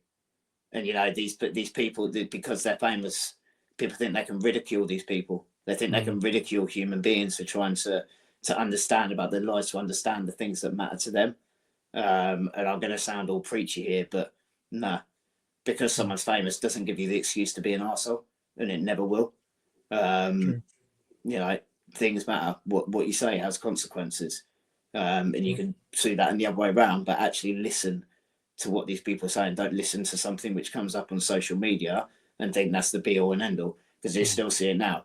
Like every Kyrie video which comes up, someone will go, "People told me I was supposed to hate this man." And straight underneath, you'll see 30 people reply flat earther, and he's already come out and said that was wrong. Do you know what I mean? But why are we stopping people from exploring things and anything? It takes a bigger man to admit you were wrong about something rather than just sticking that belief. But yeah, Joe Tsai, I'm not. Yeah. A lot of people are because he's got money, but take away money, what is there about Joe Tsai to like? Well, we shall see. Is there a sell the team campaign coming on then? Mark Cuban. Let's give Mark Cuban a team. He can bring Luka over to us in free agency. That'll work. And then Kyrie will come back. And all will be well. But it's just madness, the faith people put in someone, because like I say, the thing is they go back saying he's a good drafter because he got Karis LeVert, Nick Claxton, who I don't understand why people say that's a good draft. Nick Claxton's just an average player, which again goes missing when it matters. He gets injured too much. He's not progressed enough. But Sean Marks isn't even in control of drafting. It's not Sean Marks that picks out these players. Who does then? I can't remember his name, but it's one of his assistants. Okay. Who does everything about the drafting. I can't remember his name off the top of my head. No. But so if you take away that, what's Sean Marks done? They go, oh, well, Well, he took over the team when it was after the Celtics trade. So what's he done with that? He's won one playoff series in 8 years. So you can say what you want about the team he's built up, but tough one. Yeah, I mean, not much of a resume there, bro. Exactly. Do you know what I mean? Like, if you just turn around the other way, if you're a potential, say if you're advertising for a job, and you read his resume and it says one playoff win in 8 years. You know? So, Sean, what are you going to bring to this team? Just like the way he's done with coaching, like Jack Vaughan. He gave him like a 3-year contract based on 4 games. Yeah. 4 games won. It's like do that. And it's just like it's just bad decision after bad decision. But like I say, the worst thing is the not committing to a decision. Because either commit, say we're going to try and win every game we can. We're going to keep whatever players we can. If someone comes along, we're going to try and sign them. Say it, do it. Yeah. Or go the other way, but actually do what you're doing. It's a mess. But he's a survivor. You got to give him that. Yeah. Well, that's what I say. It's just him and sign Hoops, isn't there? You wonder what info he's got on to sign. Like, what does he have on him? Yeah, exactly. There's got to be something in there. And the worst thing is for the Nets is Cam Thomas has been injured most of the season. So the only fun thing about the Brooklyn Nets that we haven't been able to watch. Cam, I've got this, Thomas. I mean, it's beautiful to watch, isn't it? Man's a bucket. Man is an absolute bucket. And it's just attitude to everything's brilliant. Like even his interview the other day when they said, "Cam, your assists are up. What's different?" Other players are making some shots. It's just we need that kind of honesty. It's the only answer there is, isn't it? I mean, well, what else do you say? But he's just like, I don't care. I'll just say it. Like, you know what I mean? But his mentality is like just the way he is that he can say something like that and no one takes offense. Just like, I love him. Like, and criminally underrated too. I mean, what 19-year-old have you seen go for 3 40-point games in a row and literally nothing be talked about? I think it's just being on a losing team, bro, doesn't help. Yeah. That's doesn't help, mate. That's not going to change. That's not good. Well, I don't know. When we get Giannis in the summer, but this is the thing: we're going to get Giannis, get like one other star to go with him, which isn't enough to win these days. Look at Phoenix. Probably not. Do you know what I mean? Every team. That's what I say at the moment is when people say, what are the comparisons between now and 20, 25 years ago, is I'll always say, look at the 4th and 5th player. Yeah. Because in every good NBA team now, it is just stacked from 1 to 5, even on the bench, just absolute monsters. Yeah. And I don't mean this with any disrespect, but when you go to 25, 30 years ago, the difference between your 5th best player and the 1st best player is leaps and bounds. Oh, yeah. 100%. That now difference between all of them, the skill level is so high. And it's the same in most sports. And it's because of the technology and the conditioning and everything like that. It's the same in football. I mean, you look at football now compared to 30 years ago, and we can. I mean, I'm 38 years old, so I'm not a kid saying this. You know what I mean? I know I'm one of them, which will say stuff like that. But you go back to like football teams from 30 years ago, and you'd have average players playing in Premier League teams, whereas now everyone is so good, the skill level. And I'll say that by saying, go and watch a National League game.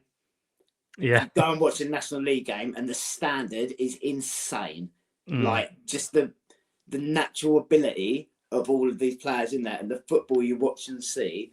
And people may know, the Pep influence, tippy tappy. It's not. It's just because every single player now has the capability to play like that. Yeah. And it's the same in NBA. Is that? Yeah, the pace of the game as well, bro. I find the pace of the game is so much quicker now. Like when we were in lockdown, going back to lockdown again, they were playing like England games from like Euro 96 on BBC. You watch them games now and you're like, my God, the pace was slow as, man. Yeah. I couldn't get over it. But when you're watching it at the time, you don't know any different, do you? But you watch it, the football you've watched since, you're like, man, it is slow as there's nothing happening. They're just passing on the back four and happy to just, and yeah, like I say, it shows just how much things have moved on, haven't they, man? For sure. Like everything you said, For sure. And that's also where people moan about saying, oh, what state the NBA is in. And it's like, well, is it? Like, is it actually? Or is it just that everyone has the capability to do things which not everyone had the capabilities before? Yeah. Like I say, the league's deeper than it's ever been, talent-wise. It's ridiculous, isn't it? You got people who were 14th, 15th off the bench any night can just come on and just drop 30 points. Exactly. I mean, I look at in fantasy leagues now, and I'm like, I've never even heard of these players. And they're dropping like a 50-point game against me, and I'm like, what is going on? I was like, I've never even heard of this geezer. Like, what? Like playing for the Trailblazers. I was like, what is going on? No, absolutely. It's so good. And the talent, like you say, the talent's just so high. It is fun to watch. And if anything, that makes the other games more enjoyable at the moment. It's fun to watch the other stories going on when you've got no involvement in it. Got absolutely no skin in the game whatsoever. Exactly, it is, and it's quite fun to watch it, and it's quite fun to watch other franchises get riled. Like I say, it's so fun at the moment. One of the best things about the Luka trade was Celtics fans. Yeah, it's so fun to watch them on X and just lose their shit, and the audacity of Lakers fans to think they're relevant, and you're just like the irony. As much as it pains me to say, the league is better when the Lakers are good. Yeah. As much as it hurts me to say, it is. And you've got the potential now for another Lakers versus Celtics final. Yeah. Which for the NBA is the best thing that can happen. Is their wet dream in it? Yeah, 100%. It won't be for the diehard fans, but for the NBA as a global advertising juggernaut that it is, ratings, that's the biggest thing that can happen. Because let's be real, when it was the Nuggets versus the Heat, unless you watch basketball, you don't know who the Nuggets are. They nobody cared, except for the diehards, like you say. Exactly. Whereas if you said to someone, the LA Lakers are playing the Boston Celtics, someone knows what you're talking about. If you said to someone, the Denver Nuggets are playing, and I mean this with no disrespect for the Denver Nuggets, they'll be like, what, is Gold Rush on the Discovery Channel or something? This is what people understand, that it's not just a sport. It's an advertising business. So it's good for me, but it's good fun to see people react to.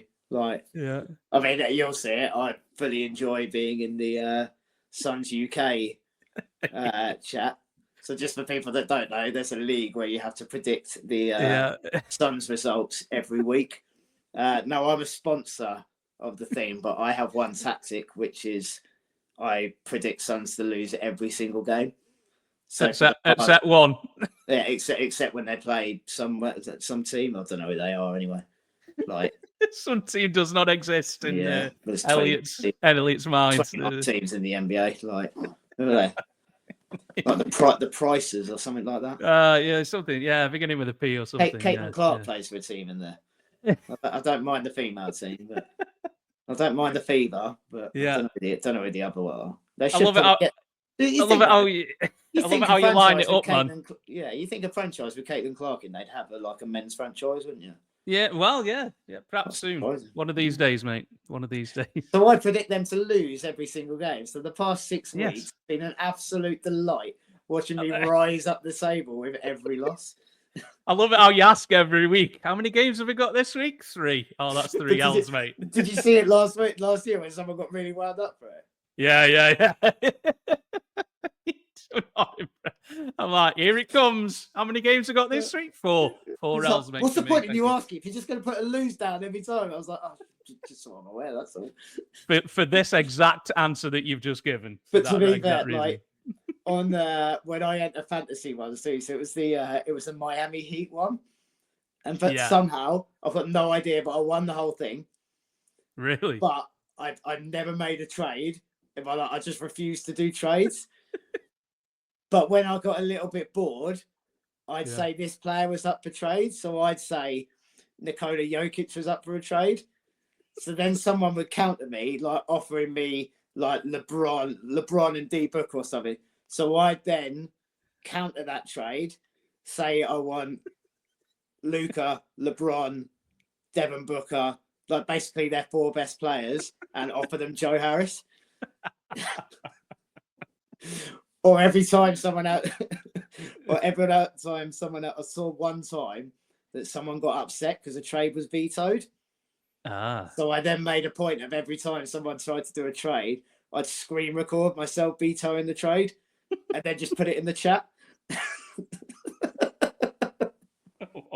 Until people genuinely, but I was like, this wasn't a money league or anything. It was like just for us. I'm like, why is it upsetting you? I was like, bragging rights, mate. And I was like, do you not understand? The more you get upset, and the more you moan, the more I get. And then somehow I won the league. So you can just imagine their responses. Oh man! Shout out to Melvi anyway for doing the Suns prediction league, man. He's been a guest on this pod a couple of times before. Shout out to Melvi, mate. He's a good guy. Yeah, what a lad! What a lad! Absolutely. So, who do you think's going to win it all then, Al? NBA. What you thinking? I want to say Denver. I really believe Denver are going to do it. I think. Yeah. I think it's. I'd love it to. Yeah. I mean, if Denver get the 2nd seed. Yeah. Then I believe. Yeah, but then I think Celtics would beat Denver. But I really want Cavs to get there. I really like the whole organisation of Cavs. I just love how they play basketball. And I think they've got a potential to be very good for a very long time. And I really like Donovan Mitchell too. Donovan Mitchell. Yeah. I really, really like Donovan. Just everything about him, the way he conducts himself as a person. I just genuinely like them. Celtics have got to turn something around soon, because you can't just flick a switch like that, and they can't keep losing the games which they're losing, because it's against teams which will make them believe they can beat Celtics. If Celtics had to come out of that, because they lost to Cavs last night, didn't they? Celtic played Thunder, didn't they? Thunder, sorry. Thunder, yeah. But they lost to Cavs recently too, didn't they? I'm sure yes. Yeah. That matters. Because if Celtics had gone and steamrolled them, that's that moment of doubt when it gets to the big games. You can't just be. I mean, Jimmy Butler's proved it. You can't just be Jimmy Butler and say, I'm going to turn up, win the playoffs, because it doesn't always work like that. You can't keep doing it, because again, you're not playing plumbers. That's going to upset a few elders. You're not playing plumbers. You can't just turn up in the playoffs and go, Yeah. Every single person playing has that switch and that mentality that they can have. So. Who's the current Cavs coach is one of your old guys, right? Yeah, Kenny vibes. Yeah. Kenny and his vibes. Get D'Lo back. He's gone from dancing on the bench to we like Kenny, but Kenny was good with young players. To be fair, and we've got a good coach now. Mine's gone completely blank. Geordie. He's an exceptional coach. And it's nice to have a Spanish person, because they're obviously my second country now. So having a Spanish guy in charge. And that's been the one bright spot for Brooklyn Nets this year, has been Tosin signing. So from a British perspective, Tosin being at the Brooklyn Nets, a person who's actually come through British basketball too. So he was at the Eagles Academy. Hopefully, now we've qualified for Eurobasket. Hopefully that means Tosin is playing for GB. Hopefully that means OG Anunoby is playing for GB. Yeah. What's this space? Are you saying dark horse, Al? What we're saying? Couldn't possibly repeat any of that, but you never know. You never know. But these players want to play in Eurobasket. You see that from Giannis, Luka. Everyone plays in it. It's a big, huge tournament. So there's no reason why they couldn't represent their nation for them. They're fully qualified to be able to play for us. Tosin has represented us in youth levels. So there's potential for a very good team, and especially for our women too. Our women are kind of been drawn in the group of death. So we've got Spain, Germany, and Sweden. Yeah, Spain, Germany, and Sweden. But we have an exceptional team led by Temi, who is at Valkyrie now, who was at Indiana last year with Caitlin. Was a big part in Caitlin having the season that she did have. And I'd encourage anyone, if you're able to, go and follow Semi on any socials, because she is the literal definition of a role model. She is an exceptional human being. And even just the non-basketball things, it's worth watching to go and sort of following her, just to see her views and the way she conducts herself and speaks up for things which matters to her. But yeah, back to the question. If Denver are playing Celtics, then I can't see Denver beating Celtics. But if Denver are playing anyone else, then Nuggets. But it's nice that it's open, isn't it? Yeah. It's nice that it's open. It would be absolutely hilarious to see a Celtics first round exit. I don't think there'd be anybody happier more than you, to see that. I don't think. Not even for the team. Like, I'm not even a hater of Celtics. I just genuinely gives me some of the happiest moments of my lives seeing Celtics fans just like they're the same as like Man United fans, aren't they? We won something like 30 years ago, so we should win everything. Like, and at least the thing with the Brooklyn Nets is I can still always say the same as a Chelsea fan. So people, when they start losing and they're not winning, I just laugh and say, well, at least we're rich. Like, we just buy something. Like, you know what I mean? When you're feeling down, just spend a load of money. Why not? We've got a load of money, let's spend it. Yeah, absolutely. For sure, mate, for sure. Yeah. I picked Celtics repeat before the season, man, so I'm sticking with it, I think. But like you say, it's not as, Celtics just ran it up last year, didn't they? From start to finish, pretty much. And I think there's definitely, it's tough to repeat, bro. Like, it's hard. You have to win the first one. It's tough to repeat, bro. Yeah. I think people have got a little bit desensitized. I can't even say the word. Desensitized to that because of what Golden State Warriors have done. That you think that's some kind of norm. Yeah. And it's not what they've done. No. But their dark horse is coming through, but I don't think they've got enough. I don't think they've got enough to maintain. They've literally got to maintain what they're doing from now through to the rest of the season, whereas your OKC and that can have a little bit of an off day. I mean, whoever makes it out the West, bro, they're running a gauntlet, whatever they do. Whoever comes through the West, aren't you? You know what I mean? Sure. It's tough out there, man. Your rewards could be, you're facing a tough first round if you're in the West, mate. If exactly that. If Warriors slip into the play-in, you could end up Warriors round one, Thunder Warriors round one, mate. Don't get started of the play-in. No, we haven't got enough time for that. But yeah, don't get me started. I know you're one of the guys who's against the play-in, bro. I think. Absolutely, correct me if I'm wrong. Absolutely despise it. We're going to reward you for not losing on purpose.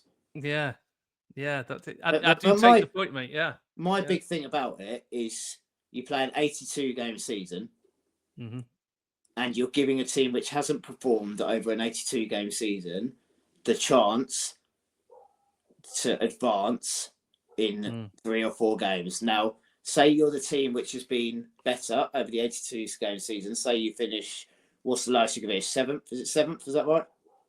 So you got 7th and 8th will face, and then 9 and 10, wouldn't you? Yeah. So say you finish 7th, but for the last 5 games, your 2 star players are injured.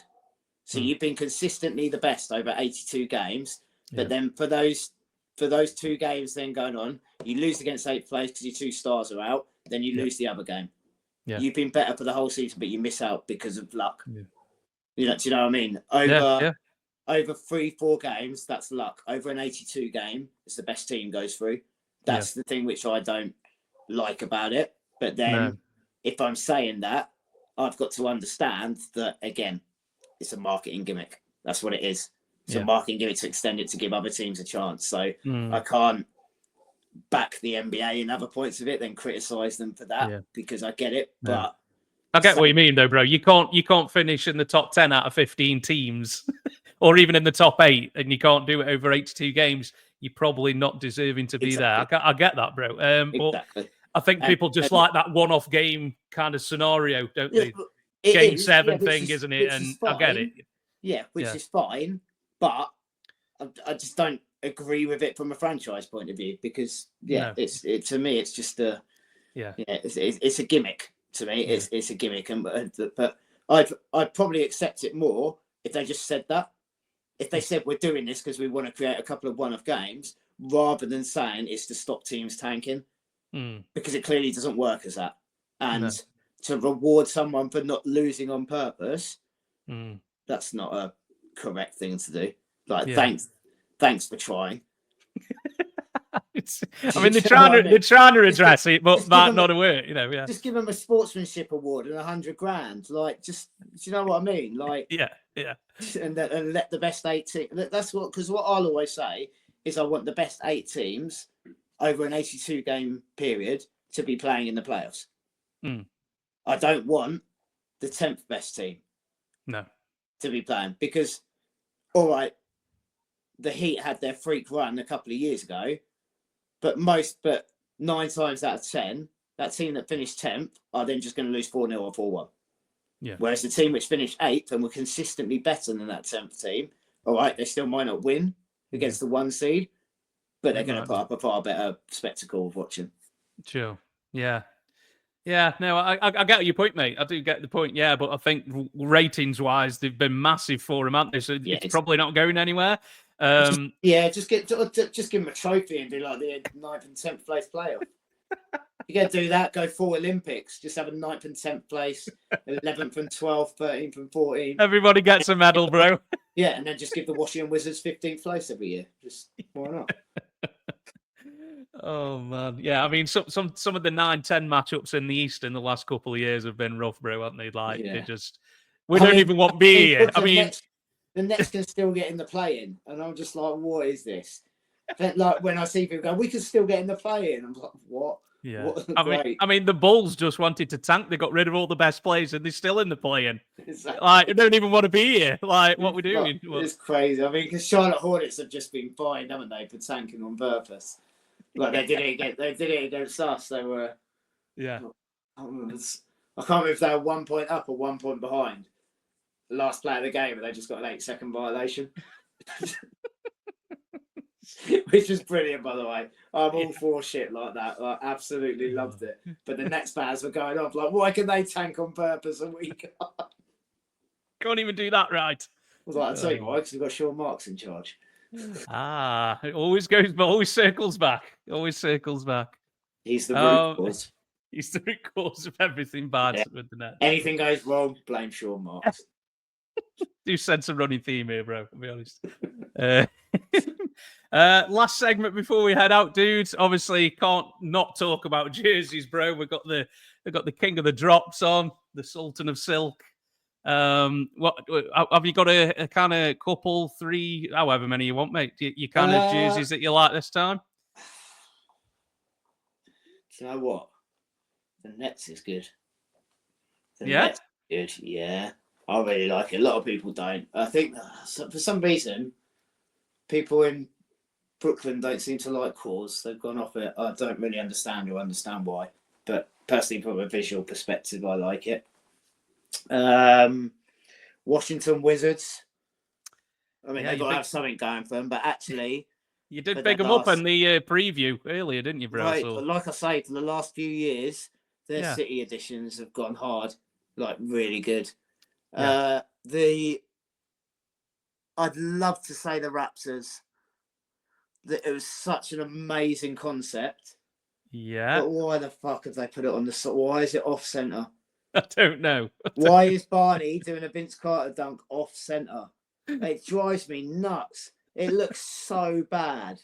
Yeah. Like, honestly, like the concept behind it, to have Barney, but imitating the Vince Carter dunk on the year where his jersey is retired.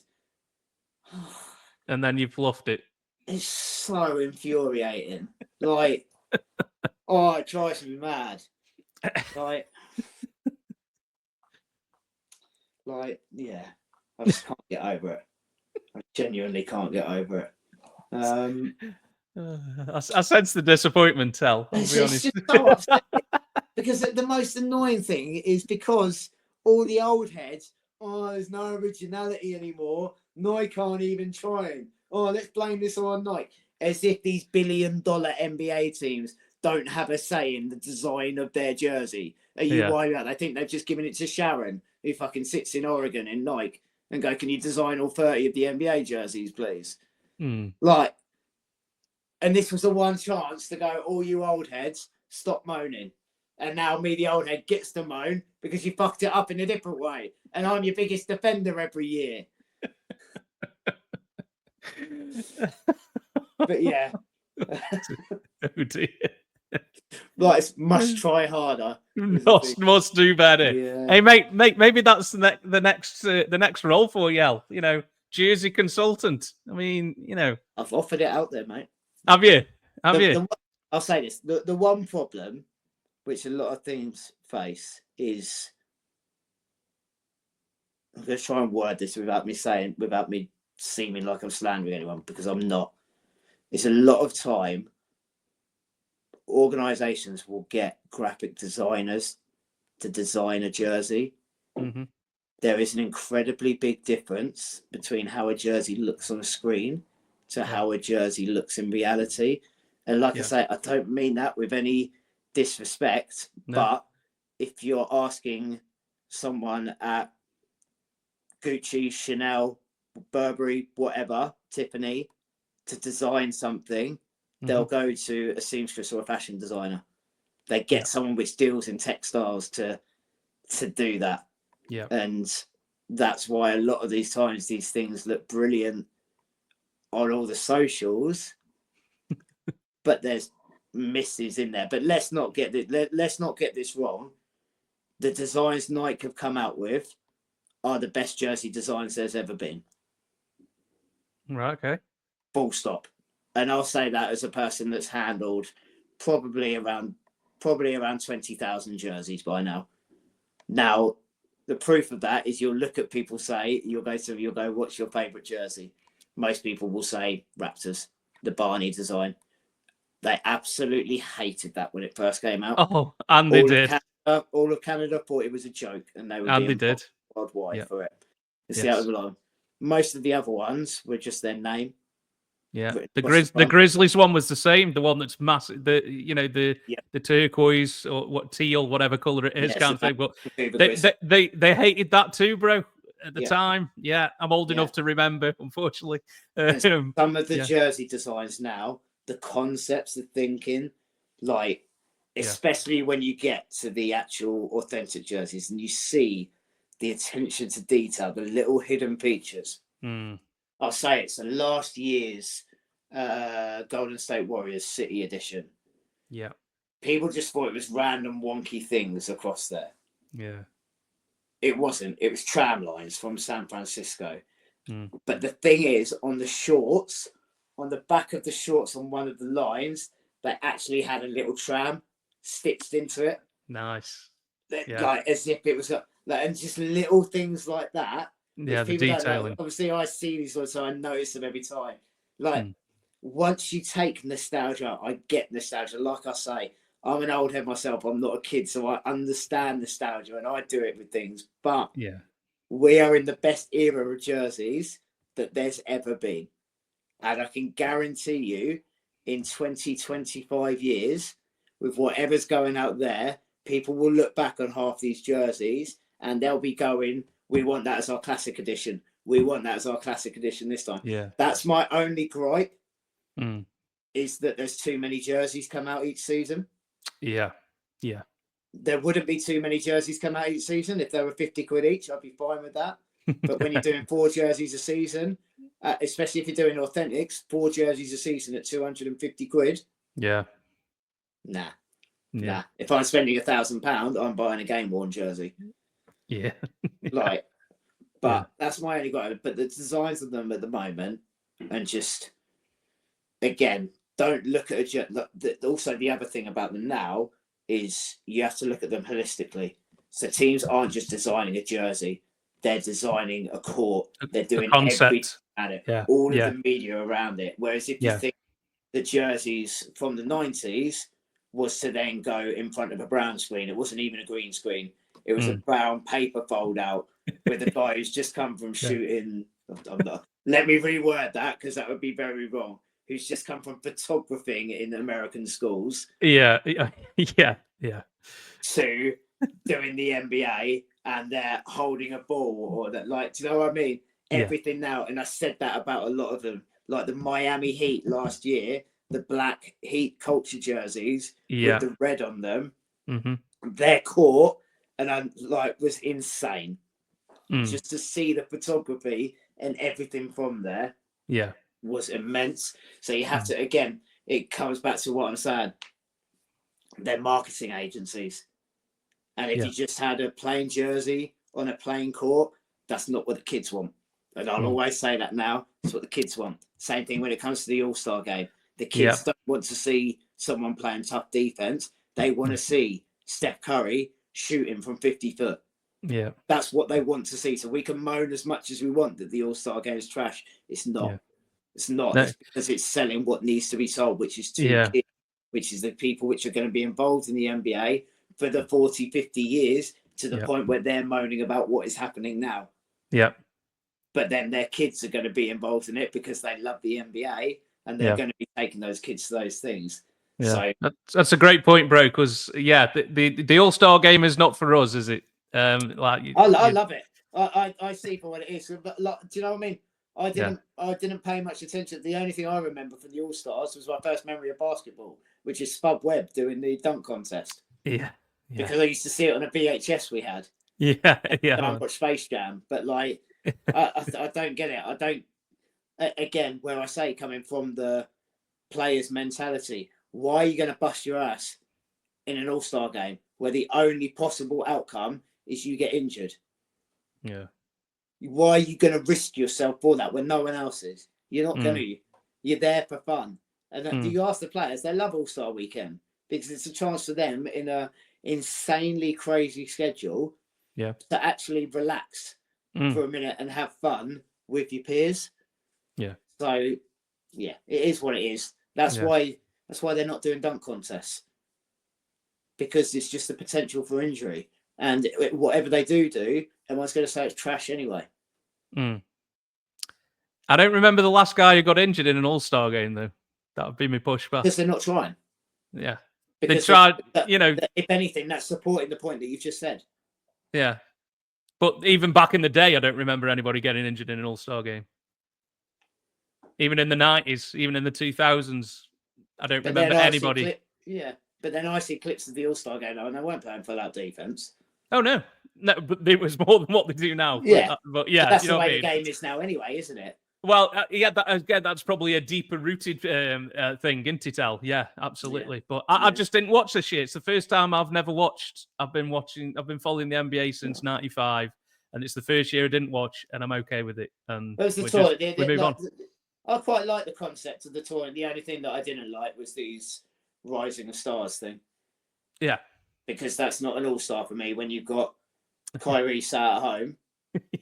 And you've got a G Leaguer playing at the All-Star game. Yeah. Do you know what I mean? I'm just like, I don't get that. Yeah. Like, keep the Rising Stars game as an individual one. People quite enjoy that. I've enjoyed watching it. Like when we had Luka against Trey in the Rising Stars game. Do you know what I mean? That was fun. It was good to watch. And you want to see young kids going up against young kids. I don't need to see LeBron playing against a G Leaguer. Because the G League isn't the NBA. The G League is a terrible standard. Well, that's why you have a G Leaguer winning the dunk contest too. I'd even go as far as to say that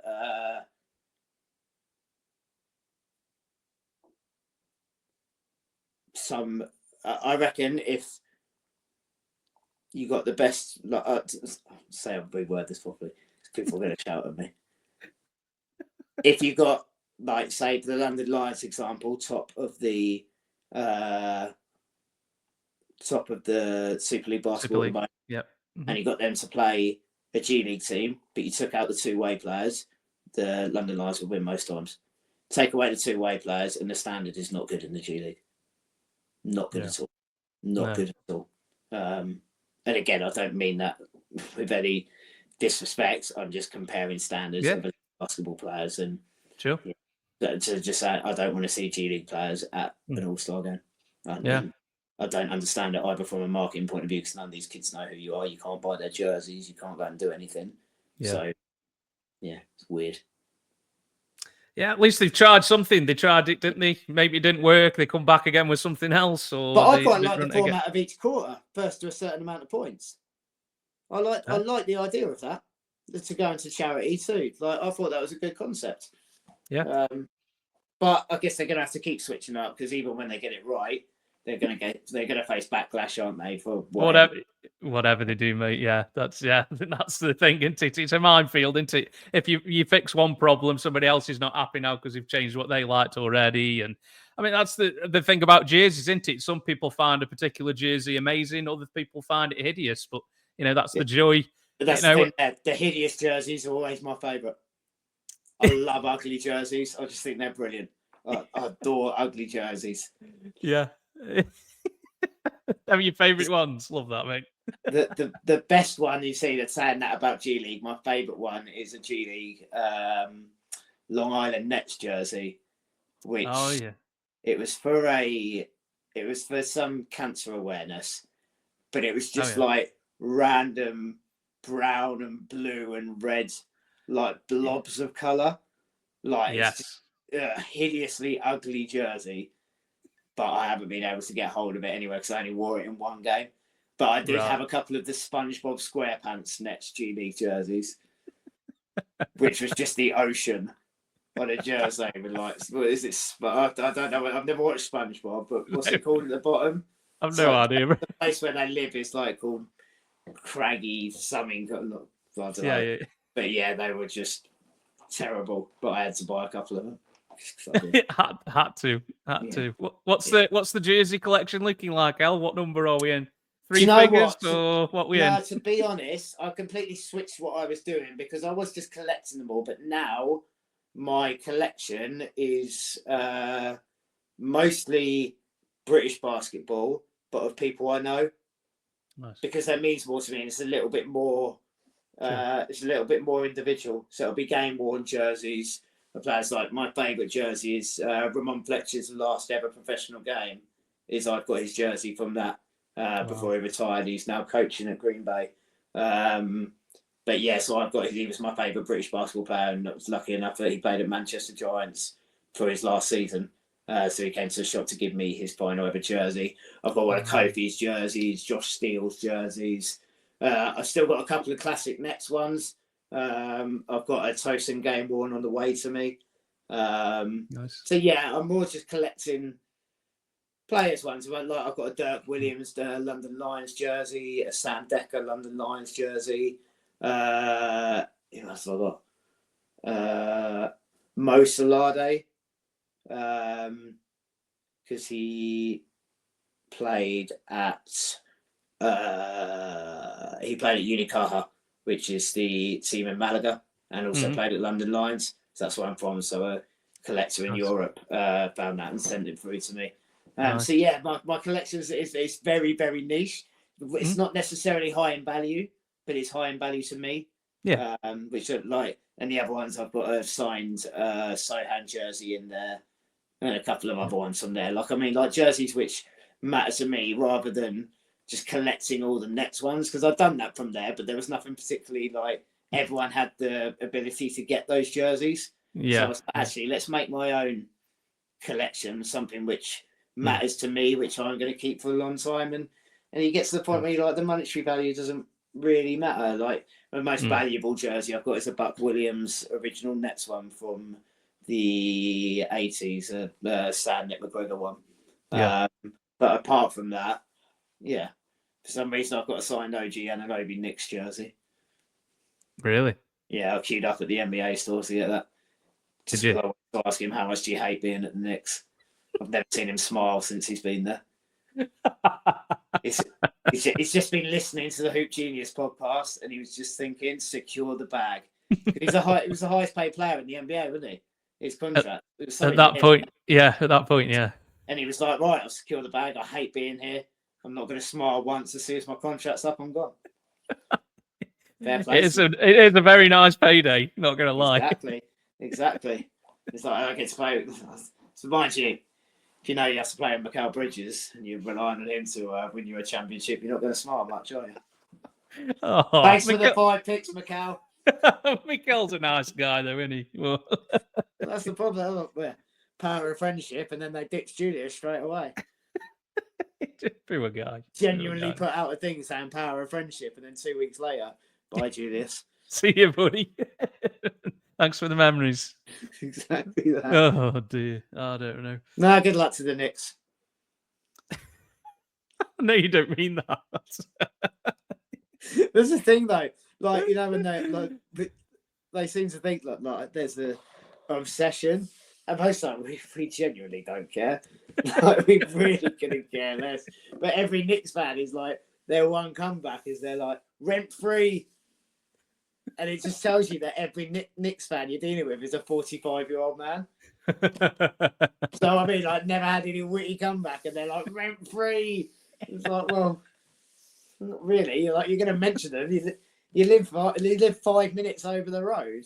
Like, you genuinely work in your city. Like, how are you not going to mention their name? It's all right. Good luck to them. It's all right. But the biggest franchise in the world to, like, have one playoff appearance in 22 years. Ouch. Justifies them saying it, doesn't they? Firing shots at the Knicks on the way out. There we go. They play at the home of basketball, which has been knocked down 4 times and moved 7 times. It's like saying Lord's cricket ground is the Oval. It's not. It's not. Oh, wow.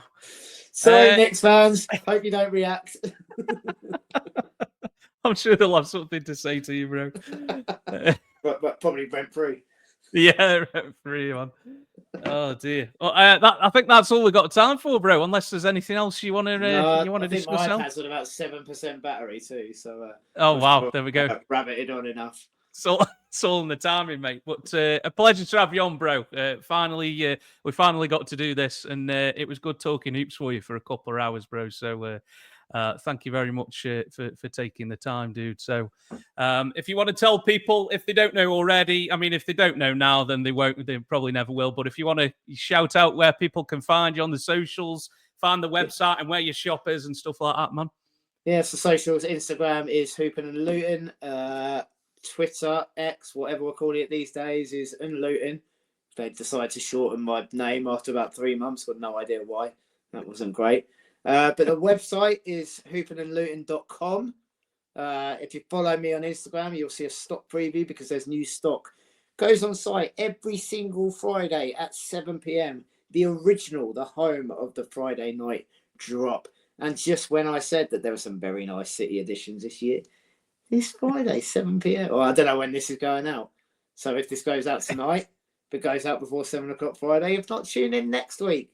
It will, sir. It will. Don't worry. New stuff going on. But sign up to the website because there's different stuff going on time. If you're in or around Manchester, you want to come along to a game, send me a message. Be more than happy to have you along. If you want to know anything, just get in contact with me. Absolutely, man. Cheers, Elliott. Thank you very much, man. It was a pleasure to have you on, bro. And hopefully, we'll have you again soon if you're willing to come on again, bro, and grief the Knicks some more. Or just want to hear me rabbit on, mate. Maybe you can talk to me after the draft, and we'll see what's going on there. See how the draft goes. Thank you for having me on, mate, and I appreciate it. Pleasure, bro. Pleasure. So I'm Matt, host at Post Up 323. So you'll be able to rewatch this on YouTube and also listen back to it on Spotify, Apple, or wherever you get your podcasts. Thanks very much for tuning in, guys. And we will be back in a couple of weeks with another episode. So take care, and we will see you again very soon. Thank you.